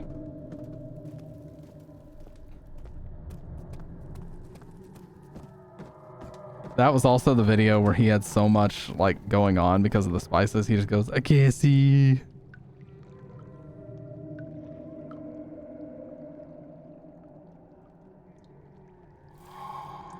Oh, it automatically puts him in the right spot.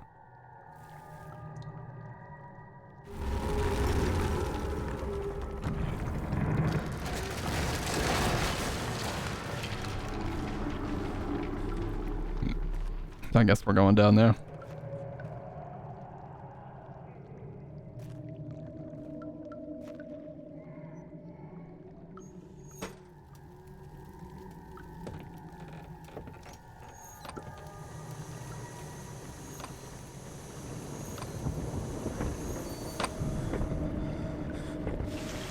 No, dude. No, fuck you, dude. I knew it was supposed to go there.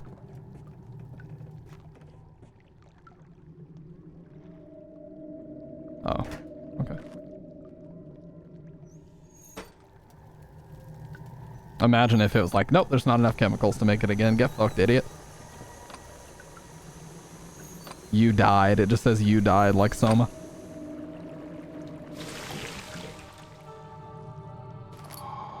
Pot of acid. Well, never mind the fact that it's molten hot. We're just gonna put it in our pocket anyway. Molten lava. Oh, this is just fucking peachy, isn't it? Well, we were able to use this as a ladder before, so... Hell yeah, God Gaming. Oh. The cloth smelled of desert and damp musk, and pieces lay scrambled on top. Too many of them, he thought, or perhaps too few. Jesus. What is going on, dude? Uh-oh. Let me just... I'm just gonna chuck my pot of acid at it if it tries it again. Okay.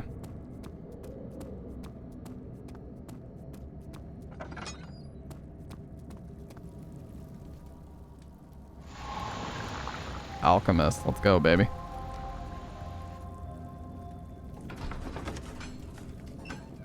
It became impossible to avoid. The commotion in the streets begged for his attention. As he opened the shutters, the French soldiers opened fire on the two young men fighting back. Their voices were silenced in a haze of gun smoke. Barely.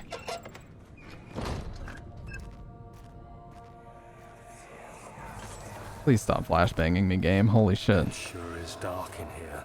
Yes, and there's a good reason for it. But you can light the lamp now if you wish. What's the reason? For the darkness, that is. Stay close. Be careful not to stray. What's the reason? Why is it so dark? Pay attention, Daniel. It's important that you keep going straight and make sure not to stray.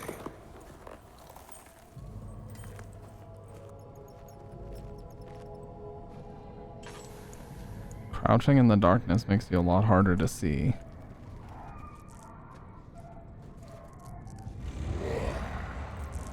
Okay. So at least now we know what it looks like, finally. Well, I kind of saw it before, but...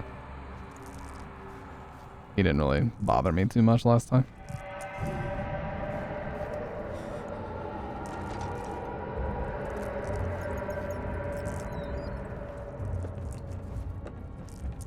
Okay.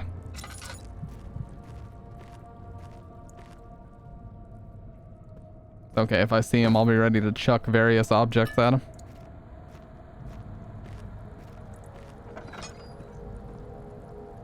Oh, he's got to be through here. Okay. Never mind, I'll just read this. I've got time. Laudanum. Increase your health. Okay. 22nd of June, 1839. It's been more than a month since my last entry. Oh, Jesus. After the event inside the underground chamber in Algeria, Professor Herbert insisted I return to England. He said he didn't want to risk forfeiting the entire expedition lest I took a turn for the worse. An excessive decision, in retrospect. But I'm glad it turned out that way. I found my journal this morning in the haphazard collection of things brought home from Africa. Next to it lay the broken stone orb wrapped in cloth. I tried to assemble it, but couldn't. The pieces wouldn't fit together, as if they weren't from the same object. Could I have imagined it all? Was there ever a complete orb?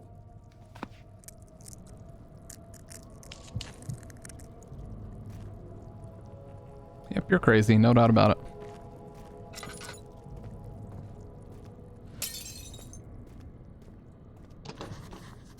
Me personally, I'm just gonna do my own thing. Oh. I was gonna say that would be a good hiding spot.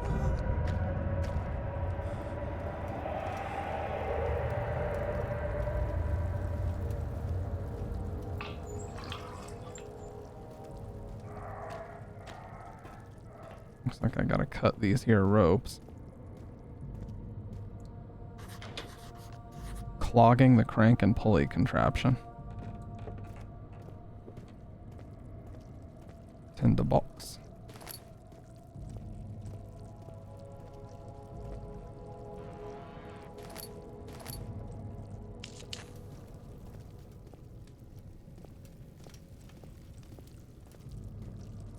How do you clog something that isn't? Well, okay, I see it. It's that shit right there. Can't get a firm grip on it from here. Can I move something big enough that I can stand on? Like these? Turn off lamp, there's torch lit, you're right. Let's try to stand on this.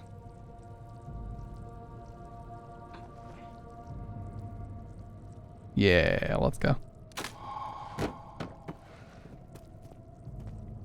I like the puzzle solving. Very intuitive so far.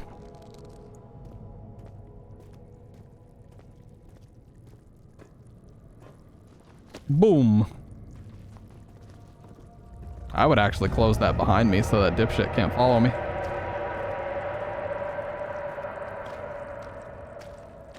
Welcome back, Dr. Red. Let's go. He crashed through the surface. The dark Atlantic water smothered him as he struggled to make sense of the situation.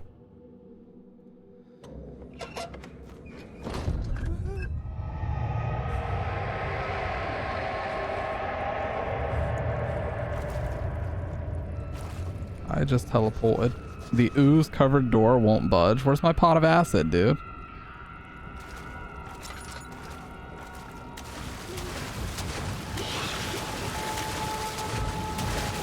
Oh. That's right, bitch. What did that even do? Oh, look at that.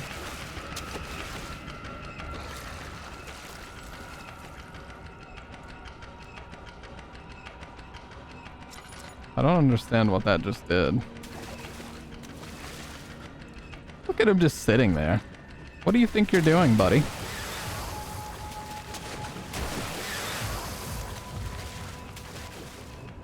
I know what I'm doing. I'm getting the fuck out. Goodbye.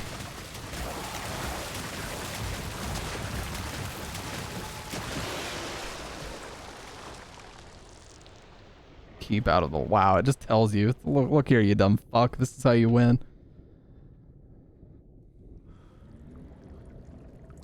When every YouTuber under the sun screamed and moved around and shaked at the mere encounter with this thing, like blatant reactionism, if you... reactionism? Is that what you mean? Alright. Guys. I'm very sorry, but I have work super, super early, okay? I have got to get some rest. I've got a really tough day coming up, Monday. We are going to play this game most likely all in one stream tonight. I'm going to do a very, very long stream tonight, okay? Sound good? We're going to start early. We're going to start at like 5, 6 p.m. and we're going to play until fucking 2 in the morning if that's what it takes, okay? We're going to beat this shit. But either way, I appreciate you guys hanging out as always. It's been a really fun stream. Lots of awesome conversation, and this game seems really fun. A lot of the same best elements of Soma are still in this. So yeah, with that being said, you guys have a great rest of the night. Please come hang out with us tonight. It's going to be really fun. And I will talk to you guys later. Goodbye.